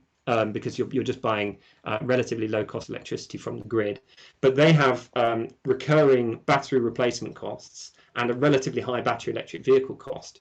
And so actually the pitch for the fuel cell vehicle is going to become less about diesel parity and more about total cost of ownership, including accounting for the capital cost of those batteries and those battery replacements within the overall pitch. So I think if you have in your head achieving a dispensed price of £6 a kilo being a very good start, and then aiming to get lower than that as cost of renewables falls, cost of the kit falls, and economies of scale increase, then that's probably a good place to think about that question. The only other thing to say is we're probably slightly higher than that in the market at the moment in terms of what hydrogen is able to deliver. Where will our target be for 2030 for hydrogen prices? If you can get below 5, you've done it for road vehicles, right? And even 6, subject to those other economic considerations, there are ways of making that work. Great, Final question, then a couple of thoughts, and then maybe we'll take a wrap and move on to the panel. You said, someone here, Denise, has asked a question. You mentioned about ICE-based trucks may be viable in the immediate future. Is this pure hydrogen ICE or diesel hydrogen dual fuel ICE? Right. Both. I think. So I mean, you can go and acquire effectively an aftermarket conversion of an ICE vehicle today that will use dual fuel, but I think probably the deeper point on trucks is that a truck engine is operating at a fairly steady fixed point in where it's basically getting rid of most of its carbon, chugging down a motorway, and actually engines designed for a single fixed point operate pretty efficiently. So, you know, the efficiency benefits that you get from going to a fuel cell are not as large as they are in for example, stop-start operation. And so I am aware that a number of manufacturers, meaning not just the aftermarket converters, but also the OEMs, are revisiting this question about whether when you get into trucks, you might stick to 100% ICE, just using the more efficient current designs, and effectively take benefit from the economies of scale that the ICE segment already has. Whether or not that's a stopgap on the way to fuel cells, or something that almost, you know, portions of the market never go to fuel cells, is to be seen. And I think probably the same logic applies in even more in even heavier vehicles, like in certainly aviation and possibly shipping. Well, on that last note, there was a poll earlier, which is going to come furthest and fastest in terms of aviation, shipping, trucks and cars, or trains? And not buses. So I mean, I like buses because partly I'm stubborn and I've been working in buses for a long time, but I like them because they go back to base, they're easy to do the infrastructure, you get economies of scale, and they're public sector kind of commissioned. It's not a massive segment though, so it doesn't change the world. It's just a good place to start. Yeah, I was thinking the one after that. Yeah, so after that, I think the truck looks very promising. The problem with the trains and aviation, etc., is that they're not huge demands, so they're not on their own going to drive the price of the fuel cells down, for example. The truck is a bigger segment. It's an order of magnitude bigger than the bus segment, and there are very few ways to decarbonize it, and the OEMs are starting to get behind it. So I think there is a decent chance. I mean, nothing in hydrogen is certain yet because we're still at a nascent stage of the sector.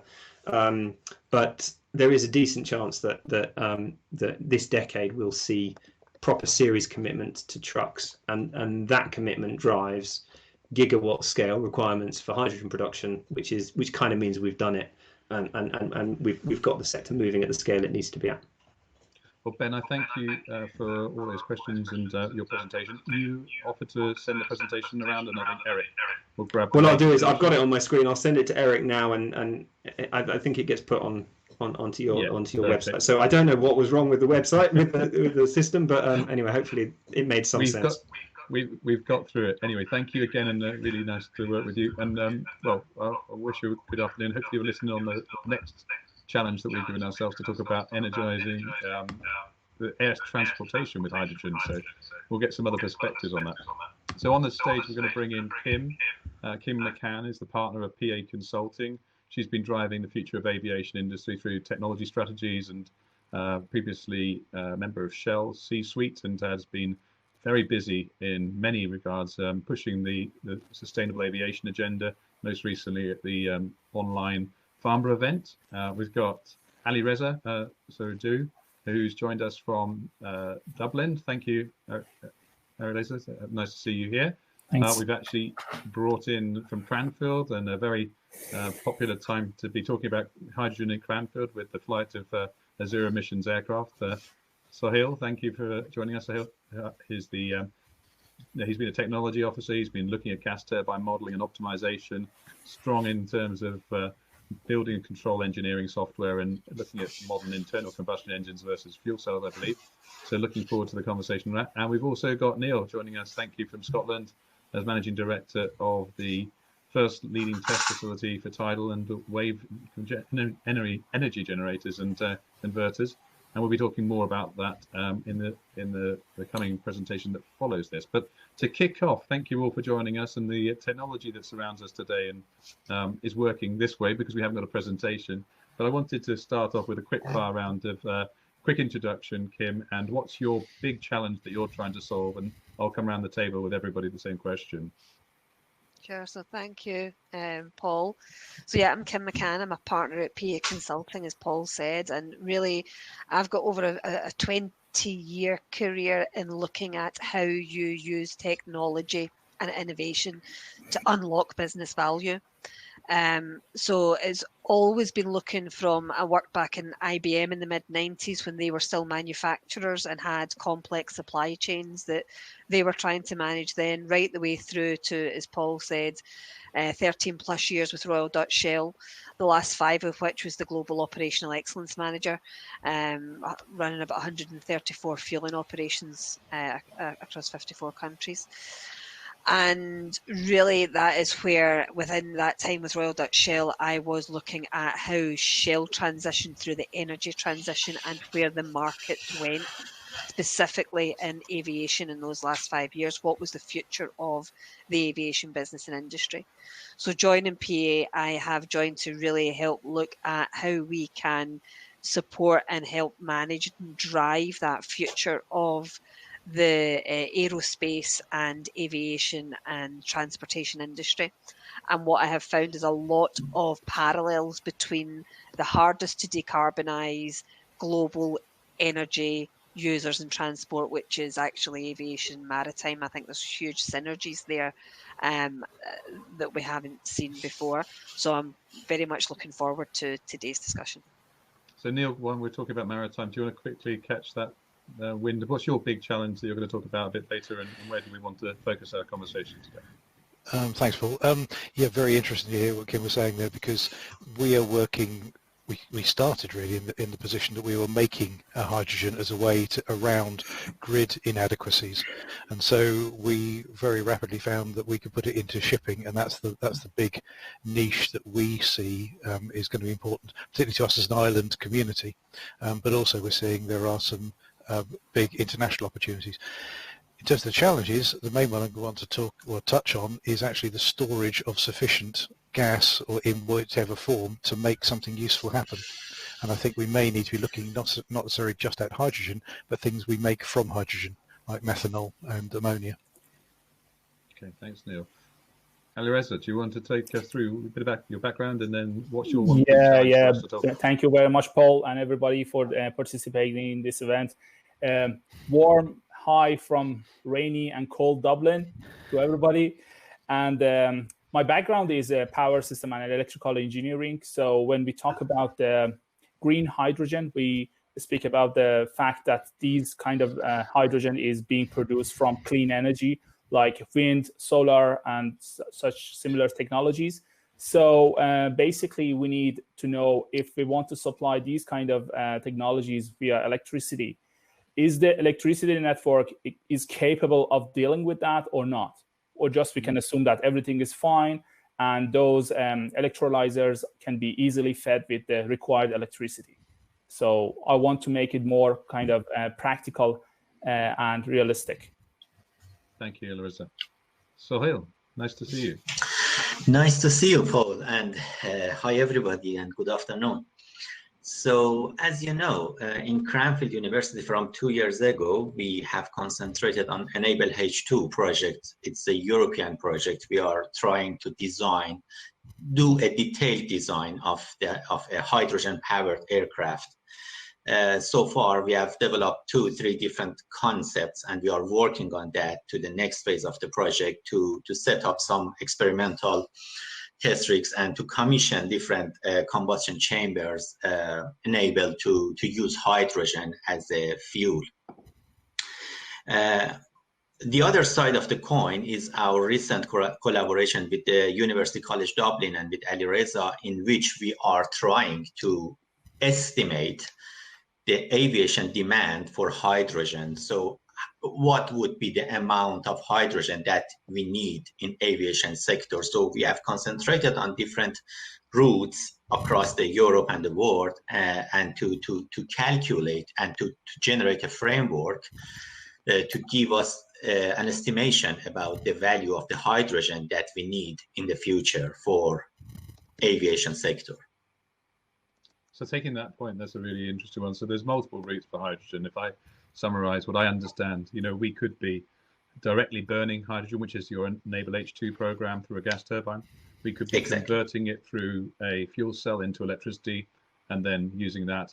There's also a hybrid of the two, putting the two together, which is Airbus's latest thinking. So put the fuel cell together with a gas turbine that's optimized for a different size and get the benefit of, a constant power and cruise. And then you also have the benefit of using that gas turbine for the high power demand that take off in those circumstances. Obviously, that has a benefit. You take less weight and you can benefit from having a single source of fuel. And of course, there's a final one, which Kim's been working on, which is looking at converting the hydrogen back into kerosene and using carbon sequestration on top of hydrogen. So all 4 different options, whichever way you want to look at that, all could have a part to play. But what is it that's going to be the determining factor, do you believe? If I can ask Kim first, which one's going to take the 4 first, and how will we manage the understanding of that demand? So I think what's interesting is, having come from the perspective of working inside one of the energy majors, it becomes natural to look at the demand supply economics of this in a cross-sectoral aggregated manner.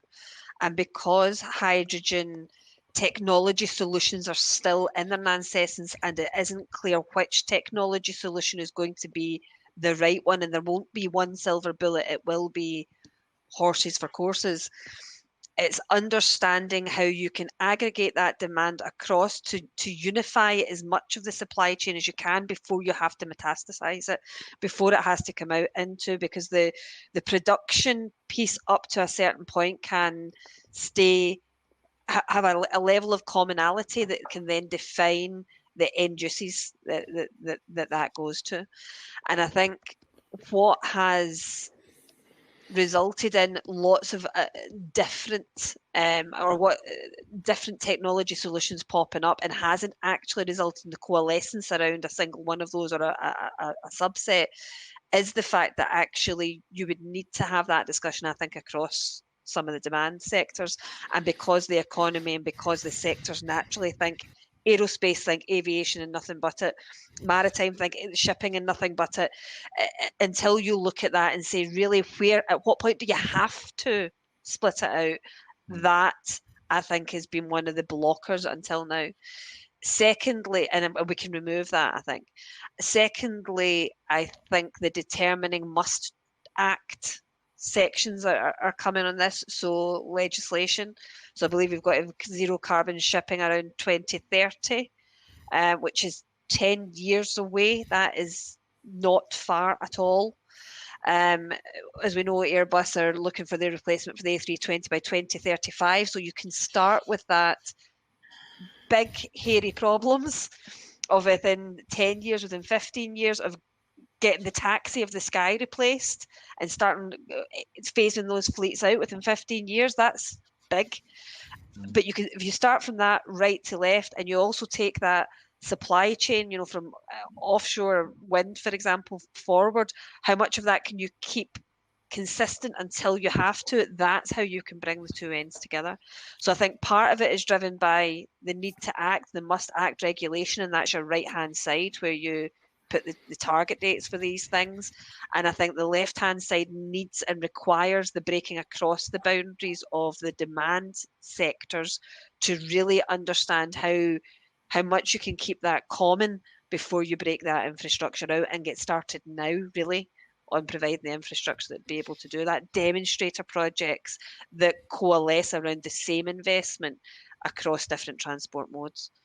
So Kim, that's a lot in that, unpacking that a little bit. So the right to left, I think each industry is beginning to create sector strategies. What you're saying is, let's roll those together, find the common points of connection across the sectors. So there clearly will be. Neil, on your right to left plan for maritime, we're going to come on to a bit more detail. But I guess you're beginning now to do the left to right pass. So what do you think the next challenge will be between the sectors? I tend to see things in opportunities as well. So so one of the things that we've got here is we've got shipping, we've also agriculture.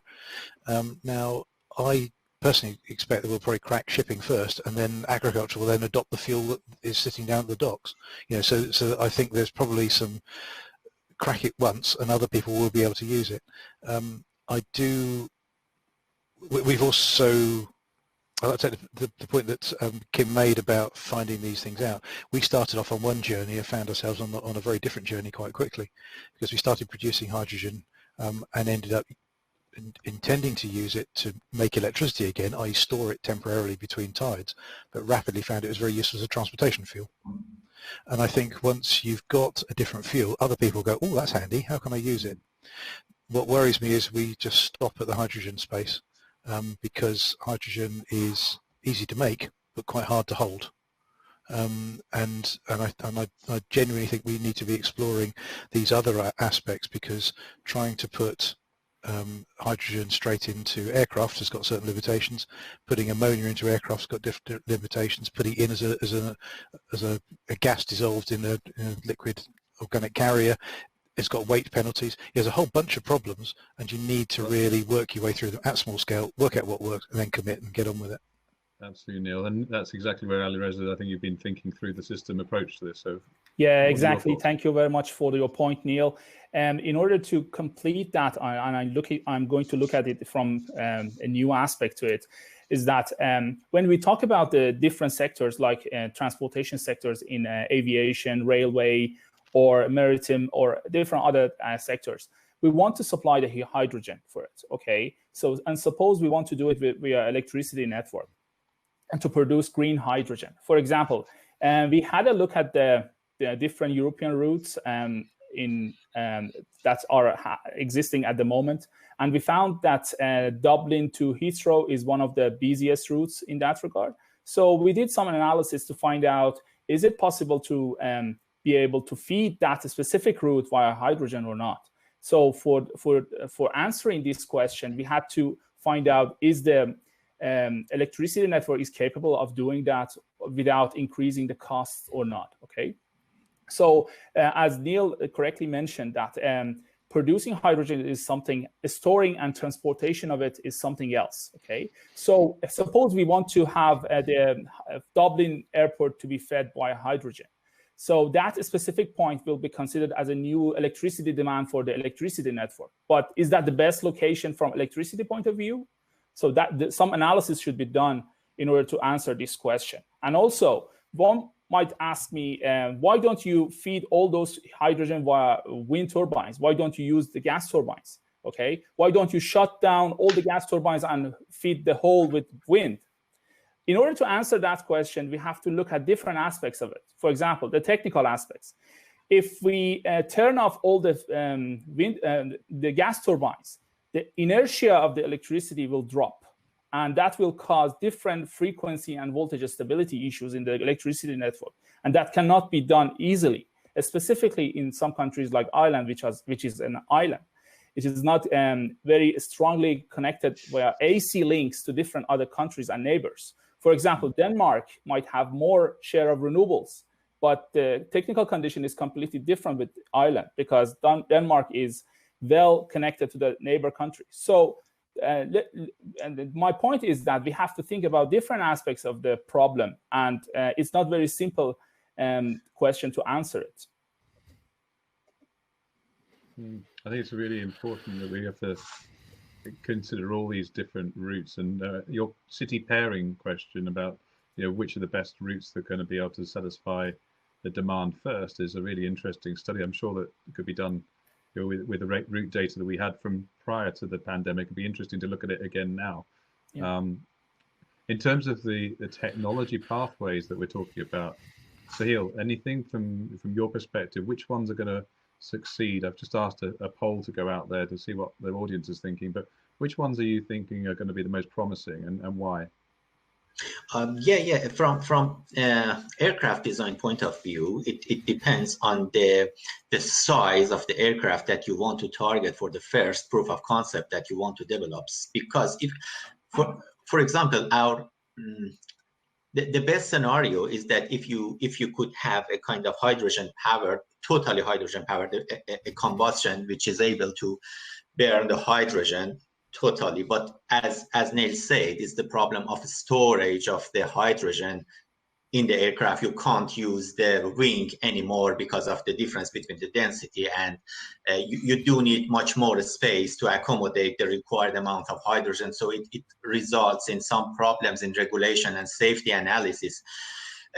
So yeah, we are still working on the hydrogen, the totally hydrogen powered aircraft. So the first option, let's say. But if we want to explore different possibilities like the hybrid electric and hydrogen system, so some problems with synchronization should be considered into account. So recently we are developing the first proof of concept, and if I have been asked, I would say maybe the hydrogen burned combustion, if it's successful for the first set of tests in the test rig, I think it would be the best option for the future, at least for the midterm, let's say 2030, 2035. So in terms of pathways, that's interesting. So now we're saying potentially, take the right to left. Kim was talking about, we're talking about, a pathway which is probably satisfying a larger aircraft at 2035. We talked about Airbus. There are some startups, and we can talk about the one that's closest to you in Cranfield, ZeroAvia, who are coming left to right at this, and by the end of next year they will have demonstrated the flights. At least this year, they've even started last week of a regional aircraft effectively that could do 17 to 19 passengers depending on the size of the mix. So we could see a disruption here early on, which could leverage fuel cells at the starting of the journey. In looking at that, and I suppose what's the crossover here in terms of demand? When I look at that and I think, well, if the fuel cell can be adapted to meet the needs of a high power density of aviation, what happens and what did that do to other modes of transport and mobility? Will we see an adoption of that technology in maritime? Will we see that in other transport mobility sectors as well? And do we see the technology pathways that are being developed in aviation actually setting another pace of change? And I guess that's an open question. Who would like to answer? I think I've got one reflection I would share on that, and it's at the back of it there. If I look across the different modes, what I would tend to see, and what I think historically you've seen, is the innovation, most cutting edge and technologically challenging, tends to happen in the heavier industries with the bigger assets, so the aircraft and then the shipping. I think you tend to find the road-based industries historically have been more adopters of technology rather than the leaders within it, and I think that's been different in some ways with this, because it's a much easier technological problem to solve because of the energy density issue, and you can play within your own boundaries more. Both maritime and aviation are international by their nature mostly. And that's why I was interested in the flight that was done from Cranfield with ZeroAvia, because it's almost taken that bridge, as you say, Paul, from the fact that you can play within and taking it to the next level. I think rather than a crossover, I see it as you're pushing two ends of the boundary. The right to left one is your A320 replacement. That's that side of your boundary. What ZeroAvia are doing is the other side of your boundary, and the right place for hydrogen to play in aviation is going to be in between those two, and the range between those two. So it's not saying what's the right aircraft. There could be multiple, but there's going to be a sweet spot that is the hydrogen spot, and the longer haul, bigger flights will be SAF. They will be for 2035 out, but you're going to start from 2035 taking really commercial, what we think of today as commercial aircraft, and starting to change those fleets out. But I think the competitors that ZeroAvia is going against are actually different. They're not maybe your traditional aviation market right now. I think you're right. It's more short hop, internal, in-country even, flights that could compete with trains, that could compete with other road, just could compete with VOTL almost, those shorter hop distances are different use cases, and it depends where the pricing lands. Would be depends which market segment that. Yeah, that's what's failed in the past, I think, with hydrogen aviation. I pick up my friendly reference book from Brewer back in the 80s. He wrote this beautiful book, which is the most expensive book I ever bought in my life. But it does set the scene that this hasn't been a scenario that hasn't been predicted. we've been thinking about hydrogen in aviation for some time. So what stopped it from my perspective, and I'd like to hear your views, seems to be that we've never managed to get the price point, the economics right. The airlines, clearly cannot afford at this point in time to go and invest in new aircraft, and it's going to cost more in fuel, like we've heard with the buses. So what's going to be the tipping point that changes this? And Neil, you've got some views, I'm sure. Yeah, I think maybe we've already had the tipping point, which is the recognition we have to get to net zero. You can't keep burning fossilized trees. We've got to stop that because it's going to kill us. And at the moment, the reason we've got away with it so far is we've externalized the costs of that. And once those become apparent, then they can be made transparent, and then suddenly the alternative fuels don't look quite so pricey anymore. And the point then is that you then put a significant amount of effort onto these alternative fuels, and then the price comes down. The reason it's expensive at the moment is we haven't really tried hard, because it's been easy to go drill a hole and put some oil in it. And I think, Neil, there's an interesting conversation link here back to that last one with Ben, which was, the pricing point, that's the tipping point for buses is around 6 pounds per kilo. For aviation, if we got that price now, could we make it work? It would be a bit of a squeeze, but I'm sure we'd find a way. But I think, as we see more volume, the prices will come down, as we've heard, with the electrolyzer costs coming down. And anyways, I'm looking at your paper briefly that you put into the link. You obviously studied some of these sort of areas where best to use the technology, and you thought about the difficulties in moving the assets around. Something like aviation actually is easier in some respects. Would you agree? Yes and no. Actually, aviation, because of the safety issues and different standards, is a bit tricky part, but it can be a groundbreaking kind of sector. And also, when we talk about why it has some inertia of getting it running, we should say money. Okay, so the basic reason I think is that the hydrogen cost in terms of the fuel, and also the technology that is going to use that fuel. Okay, so Sohail might be in a better position to talk about the technology that is going to use that fuel. But in order to produce hydrogen at low cost, we need some cheap resources, okay, and clean one actually. So if we want to produce those hydrogen from the gas network, it will definitely produce some emission. But according to the paper I shared with you, and also an EirGrid report, which is a transmission network operator in Ireland, last year we had 1,000 gigawatt hour of wind dispatched down. It means that energy was available, but we couldn't use it because we couldn't inject it to the grid. So why don't we use it for producing the clean hydrogen? Mm-hmm. So that was the aspect that we analyzed in that research. Maybe Sohail can talk about the ACARI standard and the relevant requirements that are posed on the aviation sector. Yeah, we've got one question before we do go into any more detail, and I recognize time is against us. It's a lovely conversation to continue, and if everyone's happy to do so, we might well do. So Neil, just bear in mind you've got your presentation coming up. The question here to Sohail has come from Denise. She said, you mentioned about developing different combustion modes or combustion designs to burn 100% hydrogen gas turbine engines. What are these combustion technologies, and how are they different from current technologies? If you can make it quick so we can get through some other. Yeah, I go through it very, very briefly. It's a kind of micro mix combustion technology. So fortunately, we have published as much as we were allowed in the Enable H2 website. So I put the link in the conversation text box. So it could be read from there, but in general, as I said, it's based on the micro mix combustion technology. Yeah, and it's based on burning 100% on hydrogen. Thank you. So, looking at the polls, I've just got the answers back. Not so many people have answered, but there's a balance here of people saying fuel cell plus gas turbine or fuel cell electric are the most likely routes. Interesting that we haven't seen the SAF one picked up, but we'll come back to that.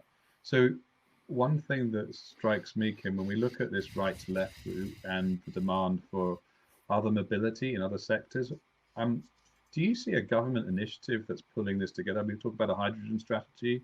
What do you think we need to do if we want to get a real hydrogen strategy out there We've got the European one, we've got a Germany one, we've got a French one, we've got a Spanish one, we've got an Australian one, and they've all kind of got ahead of the UK. What do you think is missing? I think the challenge in this up until now in the UK is that the government wants a cohesive voice to tell it what to do, and it doesn't have one. It's got lots of different voices with lots of competing opinions. So the government's sort of going, you say one thing, you say another. I don't know which way to go. And I think part of that is because it's been purely focused on the supply side. It's been purely the government focus on this, I think, and our investment side of this has been very much focused on the supplier side and asking them to solve the problem of demands, and actually not asking the demand side to speak up and actually coalesce around something. I think that's a key catalyst and a key changer to actually get those who will create the machinery, create the motors or engines that this will go through, that will create the infrastructure that uses it, have to coalesce for the supply side to know what they will serve. So I think getting propulsion manufacturers, airframe manufacturers, operators, those that will do the offtake agreements, that will say, I'll do the first flights, getting those that will look at their business model and use models together and across the modes, I think, so that you get almost each mode's a work stream in a project management approach. I think coalescing around that, breaking those silos across the modes and bringing that together into one cohesive voice, I think would be very, very powerful. And I think it'd be very exciting as the UK to get the brains of our maritime industry engineers and designers together with our aerospace industry engineers and designers, because we've never really done that much before, especially on the commercial side. It may be different in the defence side, but in the commercial side, there's a space there to go after. I was going to add to that, you know, the company I used to work for, BAE Systems, has the maritime and the aerospace side. You know, they've already got hydrogen buses actually in that team as well. So let's get them all together and let's get them talking, I think, is one of the messages. I'm sure, Neil, you'll agree.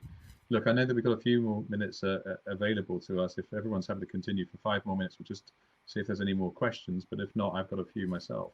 So you take that idea of creating a strategy from a demand side, and you turn it around, and actually we're in this situation, which I think Antonio actually described at the beginning really clearly. It's not just the possibility, as Neil, you said, of achieving the net zero targets, and we have to do that to save the planet.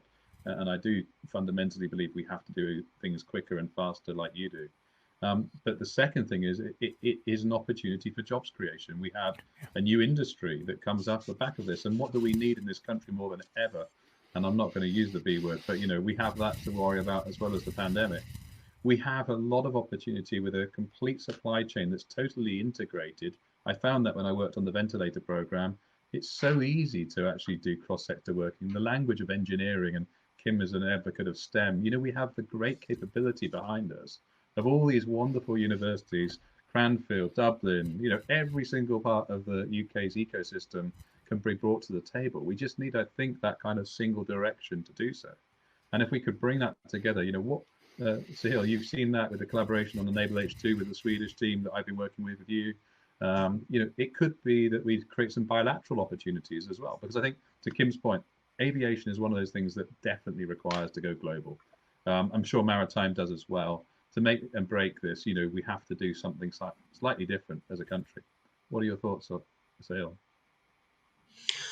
Yeah, exactly. Absolutely. That's exactly what we have started thinking of that in Cranfield, and then start collaboration with different institutions and industry. We have recently started a collaboration with Airbus, as you may be aware of that, regarding their activities in hydrogen, and in parallel with University College Dublin, as you know, just to reach to a kind of framework or system level thinking about where we want to go, and also some kind of collaboration with some companies in Germany. So you have made the point very clearly. So it's the matter of having a system level thinking about that. in terms of academia, we are trying to get different ideas from different talents. We have recently set up a special issue with Ali Reza. We can share it just regarding the hydrogen fuel cell microgrids, just to gather different information and reach to a system level approach, how to manage it, how to approach this beyond the system level, beyond the aircraft design, beyond the power system, just the system level thinking. Great. Reza, I know you dropped out there for a second, but we've been looking at this approach in industry to take, the airline as the ultimate endpoint of consumptions, the airports, the thinking around the OEMs, the engine or power systems manufacturers of the future, the startups, the different approaches that academia can bring. We've got a platform that obviously the ATI has created with Fly Zero. We have this Jet Zero Council the government's created under the DFT. We need to join up these dots, I think, and have an opportunity to build that systems approach, take the right to left that Kim's talked about in a structured framework. And Neil, we'll come on to it then, making the links and connections, as you'll talk about, I'm sure, into maritime and other sectors of industry where we're particularly interested in where there could be crossovers, both in terms of technology, but also in terms of demand and supply. So really keen to continue this conversation. I want to just say thank you on behalf of the Foresight Hydrogen seminar that's been run over 3 days. Now we've got the final one today and the final presentation with Neil to go. So thank you all for joining me, and hopefully this conversation is just the beginning, not the end. Thank you again. Have a good afternoon. My pleasure. Slide says the future of hydrogen-powered shipping. Paul, can you confirm that? Excellent, good. Well, good afternoon, everybody. My name's Neil Kermode. I'm the Managing Director of EMEC, which is the European Marine Energy Centre. We're based in Stromness in Orkney, and I'm just working out how one moves the screen on. Give me a second. There we go. And for those of you who don't know where Orkney is, we're at 59 degrees north. We're nearer Bergen than we are London. And we were set up very much to be finding a way to harvest energy from the tides and waves. I'll explain a bit of context. But when one thinks of Orkney, you generally think of places of beautiful scenery, idyllic towns, archaeology, and great sunsets. But what you don't tend to think of with Orkney is actually the fact that we've got a vibrant marine community that's doing actual investments in marine energy. Bottom left is an electrolyser from ITM, producing hydrogen up here. At the top right, it was the world's largest tidal turbine, which produced 7% of our electricity the other year from a company called Orbital Marine Power. And then the bottom right-hand corner is low energy housing, high efficiency housing, with solar panels, and we're starting to put batteries in. So the point is, it's a place where a lot of innovation is actually happening. We've been very energy literate community, and we, through a project through the United Kingdom Research and Innovation, the Reflex project, we recently redid an energy audit that looked at where our energy comes from and what we use it for. Don't worry about all the details in this, but broadly speaking, it's to show that the energy is used in a number of things on the left-hand side, and the middle section is the sort of fuels that are used, and then we understand the energy balances which are playing. Somebody said there's a slight vibration in my audio, so give me a second. I'm just going to fiddle with the microphone a little bit, see if that settles it down a bit. Anyway, we will see. The point is that we know where we're using that energy, and it's in a variety of different forms, and we know the uses to which we are putting it. And the idea is that once we know that, we can then tackle the problem, because we know the problem is principally in the heat and light space, and largely, in our case, in transport. There is work going on already in the area that's shown in green there, through EVs and a variety of things in terms of insulation and better housing. But the area that we've been focusing very much on is this section at the bottom about ferry services. And you see that the ferry services, the size of those dark blue arrows, they're pretty much the same width, if you add those together, as what we're spending on domestic activities. So it's a real thing here in our community of 20,000 people. So I mentioned that we are generating energy from tides, and we are turning some of that into electricity, and some of it we've then taken and turned into hydrogen. And as I said, this is our electrolyser. We've also got a half ton of gas storage here in the foreground and trailers to move the gas from A to B. And that's a community wind turbine in the background, a 900 kilowatt wind turbine. And they too are able to feed electricity into our system, so we can produce hydrogen from tides or from wind. Just a quick point out that we would not use trailers long term. A pipeline would be a far more efficient way of shifting the energy, but this is just in the experimental stage. And so we've been thinking about how we use our energy, and there's a photograph that was taken in September 2007 at the opening of our tidal test centre when this ferry had all our guests on it. We were showing them the site, and this photograph was really a trigger, because that ferry in the background uses around 16 megawatt hours of diesel a day. We thought, can we do something about putting a dent in that? And that was really the genesis of an idea. And so the island ferries that we do have, there are 9 of them, they use nearly 3 million litres of gas oil a year. And we thought, is there something we can do to try and tackle that carbon problem?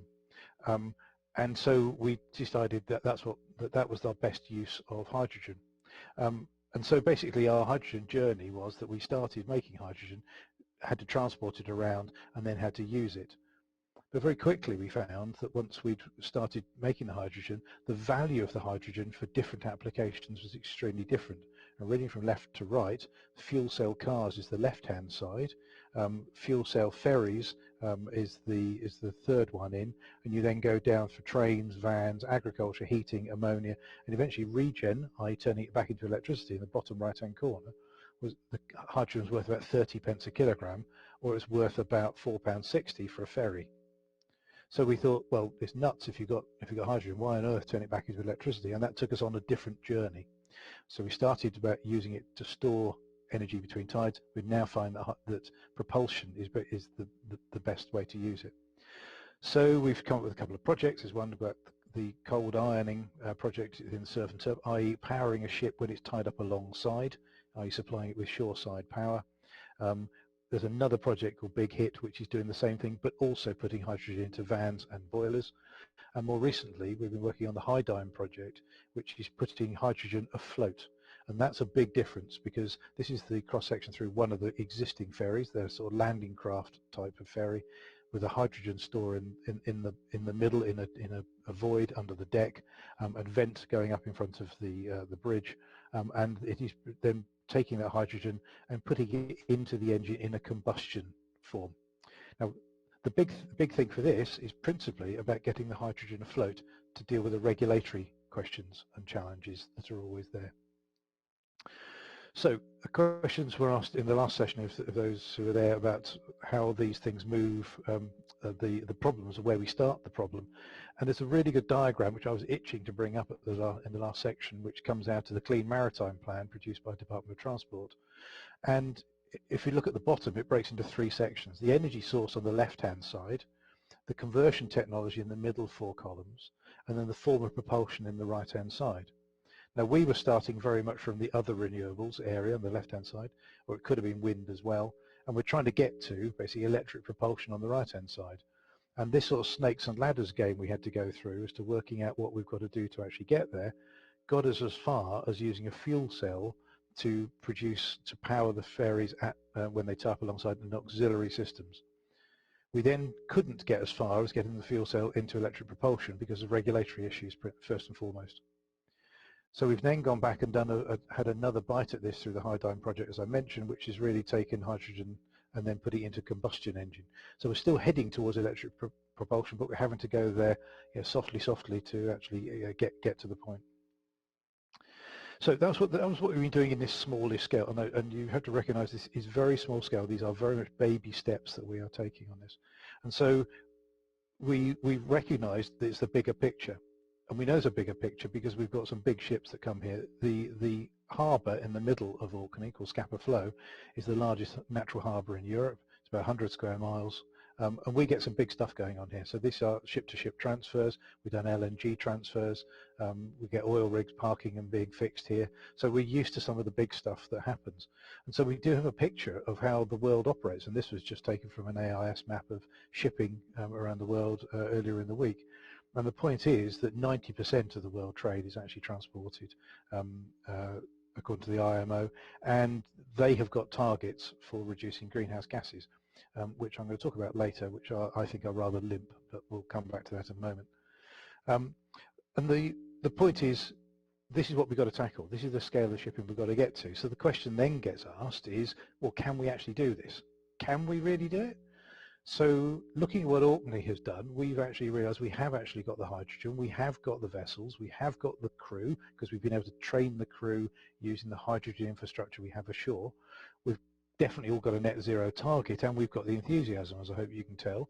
We're connected so that we can talk to people very well, and we do have some knowledge, but not all of it. So that's why there's a question mark there. And similarly, there's also question marks about policy, because policy is generally written to control the things that you need to do, not necessarily things you want to do later. So policy is generally lacking as opposed to particularly necessarily obstructive, generally. And then on a global basis, where are we? Well, a point was made in the earlier presentation that we don't have the hydrogen to make global shipping work at the moment, and we don't have the vessels because they are burning fossil fuels. Crew are not trained. Everybody does have the net zero targets. The enthusiasm is coming, and I'll talk a bit about that in a minute, and I think people are connected in a way that wasn't the case before, and we certainly don't have all of the knowledge. I think it's like anything, you start a journey, you're pretty confident what you're doing, and as you go, you discover you know less than you did. I'm desperately trying to remember the Kennedy quote about there's more of us. Oh, I should never do this live. Anyway, there's a quote about the more you understand, the more you realise you don't understand. And there are policy gaps inevitably in there as well. But coming back to the Clean Maritime Plan, which I think is really useful, which is a Department of Transport document produced, I think in 2019 from recollection. It's got some statements in it, one of which I think is really useful, and item 76 shows that they expect, not going to require, expect that all new vessels being ordered will have zero emission propulsion capability in 2025. 2025, so it's 4 and a bit years away. And also they talk about bunkering. Bunkering being the mechanism is basically the storing of fuel. And that itself is extremely important, and I think is an item which I want to come back to, which I think we are missing a trick on. And indeed, this was the diagram that came out of that report, and it contains a number of things. Now, we would strongly argue, if you're going to go for net zero, there are some changes needed to this diagram, because natural gas and reforming with the carbon capture and storage, we're not convinced about, to be perfectly honest. It's a bit of a jump. I know the oil industry likes it. We're not really convinced it's going to work, and natural gas is still a finite resource, so it doesn't deal with your sustainability issue long term. It kicks it down the road. Biomass, similarly, there are some concerns about simply burning stuff, and frankly, if we can make the stuff out of sunlight, why wouldn't we? But I mentioned the challenges that are there, and that's not quite gone where I thought it was going to go. So the point is that there are a number of items which have been worked out in all of this lot, and we are concerned that there's one area which is not really being touched upon, and I thought I'd highlight it in this slide, and that is this storage aspect. They talk about methanol storage, ammonia storage, and hydrogen storage. And I think we will find quite quickly that if we try and store enough gas or liquid hydrogen for storage, the costs of storage suddenly start to become really, really difficult. Whereas ammonia you can store like propane. It'll store cold or store at low pressures, and methanol you can store as a liquid. So I do think there are challenges, and we need to think all the way down the pipe, not just make the hydrogen. So I expect we're going to see a lot more happening in these other fuels rather than purely hydrogen. And the point is, you can make ammonia and methanol from hydrogen. So hydrogen is your gateway into these other things. So a couple of reports I just wanted to highlight in the last couple of minutes, because I don't want to take up everybody's time. One is there's some really good work that's been done about hydrogen shipping, particularly for inland shipping. This is the Marry Green project. The link is here, and I will make sure people get that, because if you search on the website, it isn't there as far as I can find. And it talks about the whole processes of how you fuel ships, be it bunkering, I bring another ship alongside and take it from one to the other, or bring a truck up, or store the liquid hydrogen. And it also talks about storing the hydrogen. It also talks about the different forms of hydrogen, i.e. compressed, liquid, or LOHC, which is liquid organic hydrogen carrier, which is basically dissolving hydrogen in oil or toluene. These are all ways in which you can deal with this, and similar processes are looked at with ammonia and ethanol as well. Another really good report is that of the OECD in 2018 about decarbonising marine transport, and that showed basically that they could do a complete decarbonisation of marine transportation by 2035, and identified several pathways for doing it, and certainly getting to decent reductions of 82 to 95% quite straightforwardly. So I think that's a good one. It's worth doing. And the one I took a slight pop-up earlier, which I'm rather disappointed about, is the International Maritime Organization. I couldn't even find stuff on their website, but they did have a conference in September which talked about the development and the pushing of the International Sustainable Development Goals, part of the UN SDGs in 2015, and the middle of those targets about decarbonisation of international shipping. And it talks there, the IMO is committed to reducing the gases as a matter of urgency, as soon as possible, in this century. Now, I don't know about you, but a century seems a bit of a long time scale for this, and frankly, that's really, I don't think that's good enough. And they were talking in their conference about a 50% reduction by 2050. So I'm not convinced they're with the program yet, but maybe that's another thing to take up later on. And the other question is, which I said we don't have the vessels, we need to look at the age of the fleet as well. The point is we do change vessels. Vessels do happen on a regular basis, and this graph is really to show that there are a number of vessels which are 0 to 4 years old, some that are 5 to 9 years old, and etc., etc. But it's interesting seeing that the majority of the younger vessels are container and bulk carriers, and the general cargo ones at the right-hand side, there's a lot of general cargo ones that are over 20 years old. So we need to segment the fleet, because it'll depend on the journey you're going on as to how much fuel you need to carry, as to where your fueling stations are. So I think the age of the fleet is something that is going to be particularly relevant. But really, one of the last things I want to say is the industry will do whatever you need. And this, I was really impressed by this in a catalog from Wartzilla, which basically says, I don't care, I'll make what you want. And I think they clearly recognise that they will be in the industry making the fuels that the industry need, and it's really time to discover what are the fuels that need to be used. So in conclusion, I really think that at last the world has woken up to the fact that we don't have to do everything using fossil fuels. We know that the fleet is already constantly changing and being developed, and so we need to change its course a little bit, but just keep doing a large extent about keep building ships, but build them with the right stuff rather than the 19th century technology. We know that industry will be able to deliver what's needed, and we know that change happens. And the last thing is we need to start this today. Doing it within the century, not good enough. We need to get on the program. That's all I want to say. I'm very happy to take any questions. Thanks, Neil. I think that last set of words, we need to start today, goes alongside a little quote that I found. We're kind of sitting here on the precipice of the Marshall Plan that Prince Charles has been suggesting we need to move now. It's climate change is something that's worse than the pandemic that we're currently struggling with. And if you read those words, COVID didn't break the system; it exposed a broken system. Yeah. I think you've just highlighted. There's so much that could be done. My great uncle was a naval architect for the Navy, and he was building steam-built catapults, and he was looking at alternative fuels in the early 60s. We haven't moved much further. Absolutely. And so, maritime for me is a great opportunity. I think we can't leave this sort of conferences that have been set up by the Foresight Hydrogen team and sponsored by our Bayo team without saying, a huge thank you to Eric for pulling all this together. There are lots of questions, and I'm quite aware that many people may have to leave us in a couple of minutes, but I just want to say thanks for all those that have presented over the course of the 3 days, particularly bringing the challenges to the table and some of the solutions. I think your other point here is we need to do this in a collaborative way. We don't have all the knowledge ourselves. One of the great things about this platform has been you've been sharing the knowledge, and thank you for doing so. There's a couple of questions I will just jump into. One that's come out here, the Hydime project. You mentioned that you burn hydrogen in an ice. Is it a diesel hydrogen dual ice solution? I don't know if that one's picked up already. I can speak briefly to that. What we're doing, so there's a company called Yelemco who have got a hydrogen combustion process which basically injects hydrogen into the air intake. I'm probably patronising their technology appallingly, but that's effectively what it does. And so the modifications are fairly minor.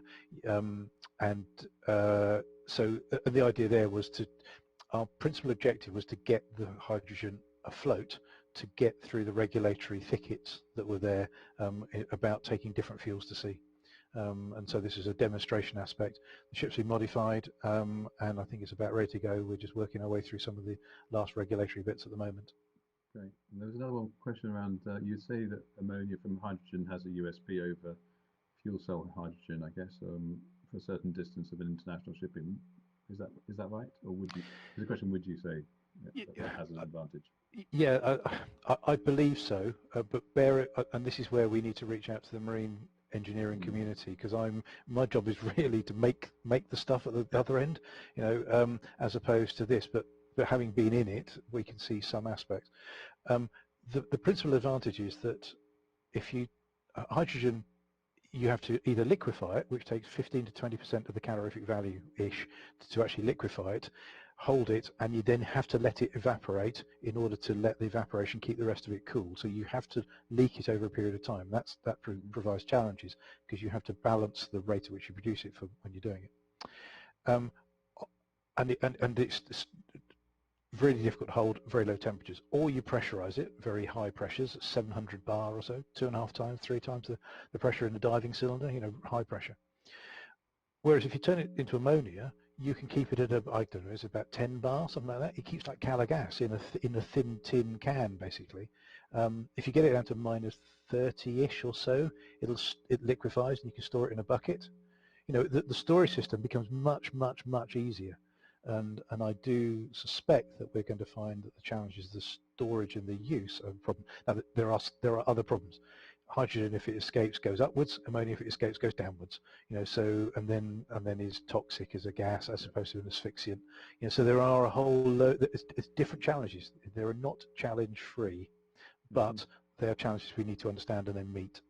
Absolutely. I think that's the summary of all of these various things. We're finding more challenges as we move through and progress our roadmaps. But if we don't think about the strength that we have in this country, which is great engineering, great scientists, great capability between industry and academia and government support, everything is possible, as I think you said in the last slide, but one. And industry will deliver, and change can happen. I'm super confident that with the right people, right brains, and this particular time and moment in our history, I want my kids, and I've got 5 on this planet, who will benefit from everything that you're doing. Thank you, Neil, and thanks for all those that have been speaking ahead of us. And I just want to wrap this on the positive note that now is the time. We can't wait, and let's make it happen. So thank you again. And if there's anyone else who wants to join in from backstage, and we can finish off our discussions on where we go next with that plan, I'm very happy to openly bring you all back on stage. Otherwise, I'll give you a couple of minutes of any other questions. So can't see if there's anyone else there at the moment. So I'm going to say thank you very much, Neil, and thank you, Eric, for pulling all this together. And great to have the first of these conversations, and that's not the last. Thanks for the opportunity. Really appreciate it. Thanks to those listening. Appreciate it. Thank you, and good afternoon. Bye-bye.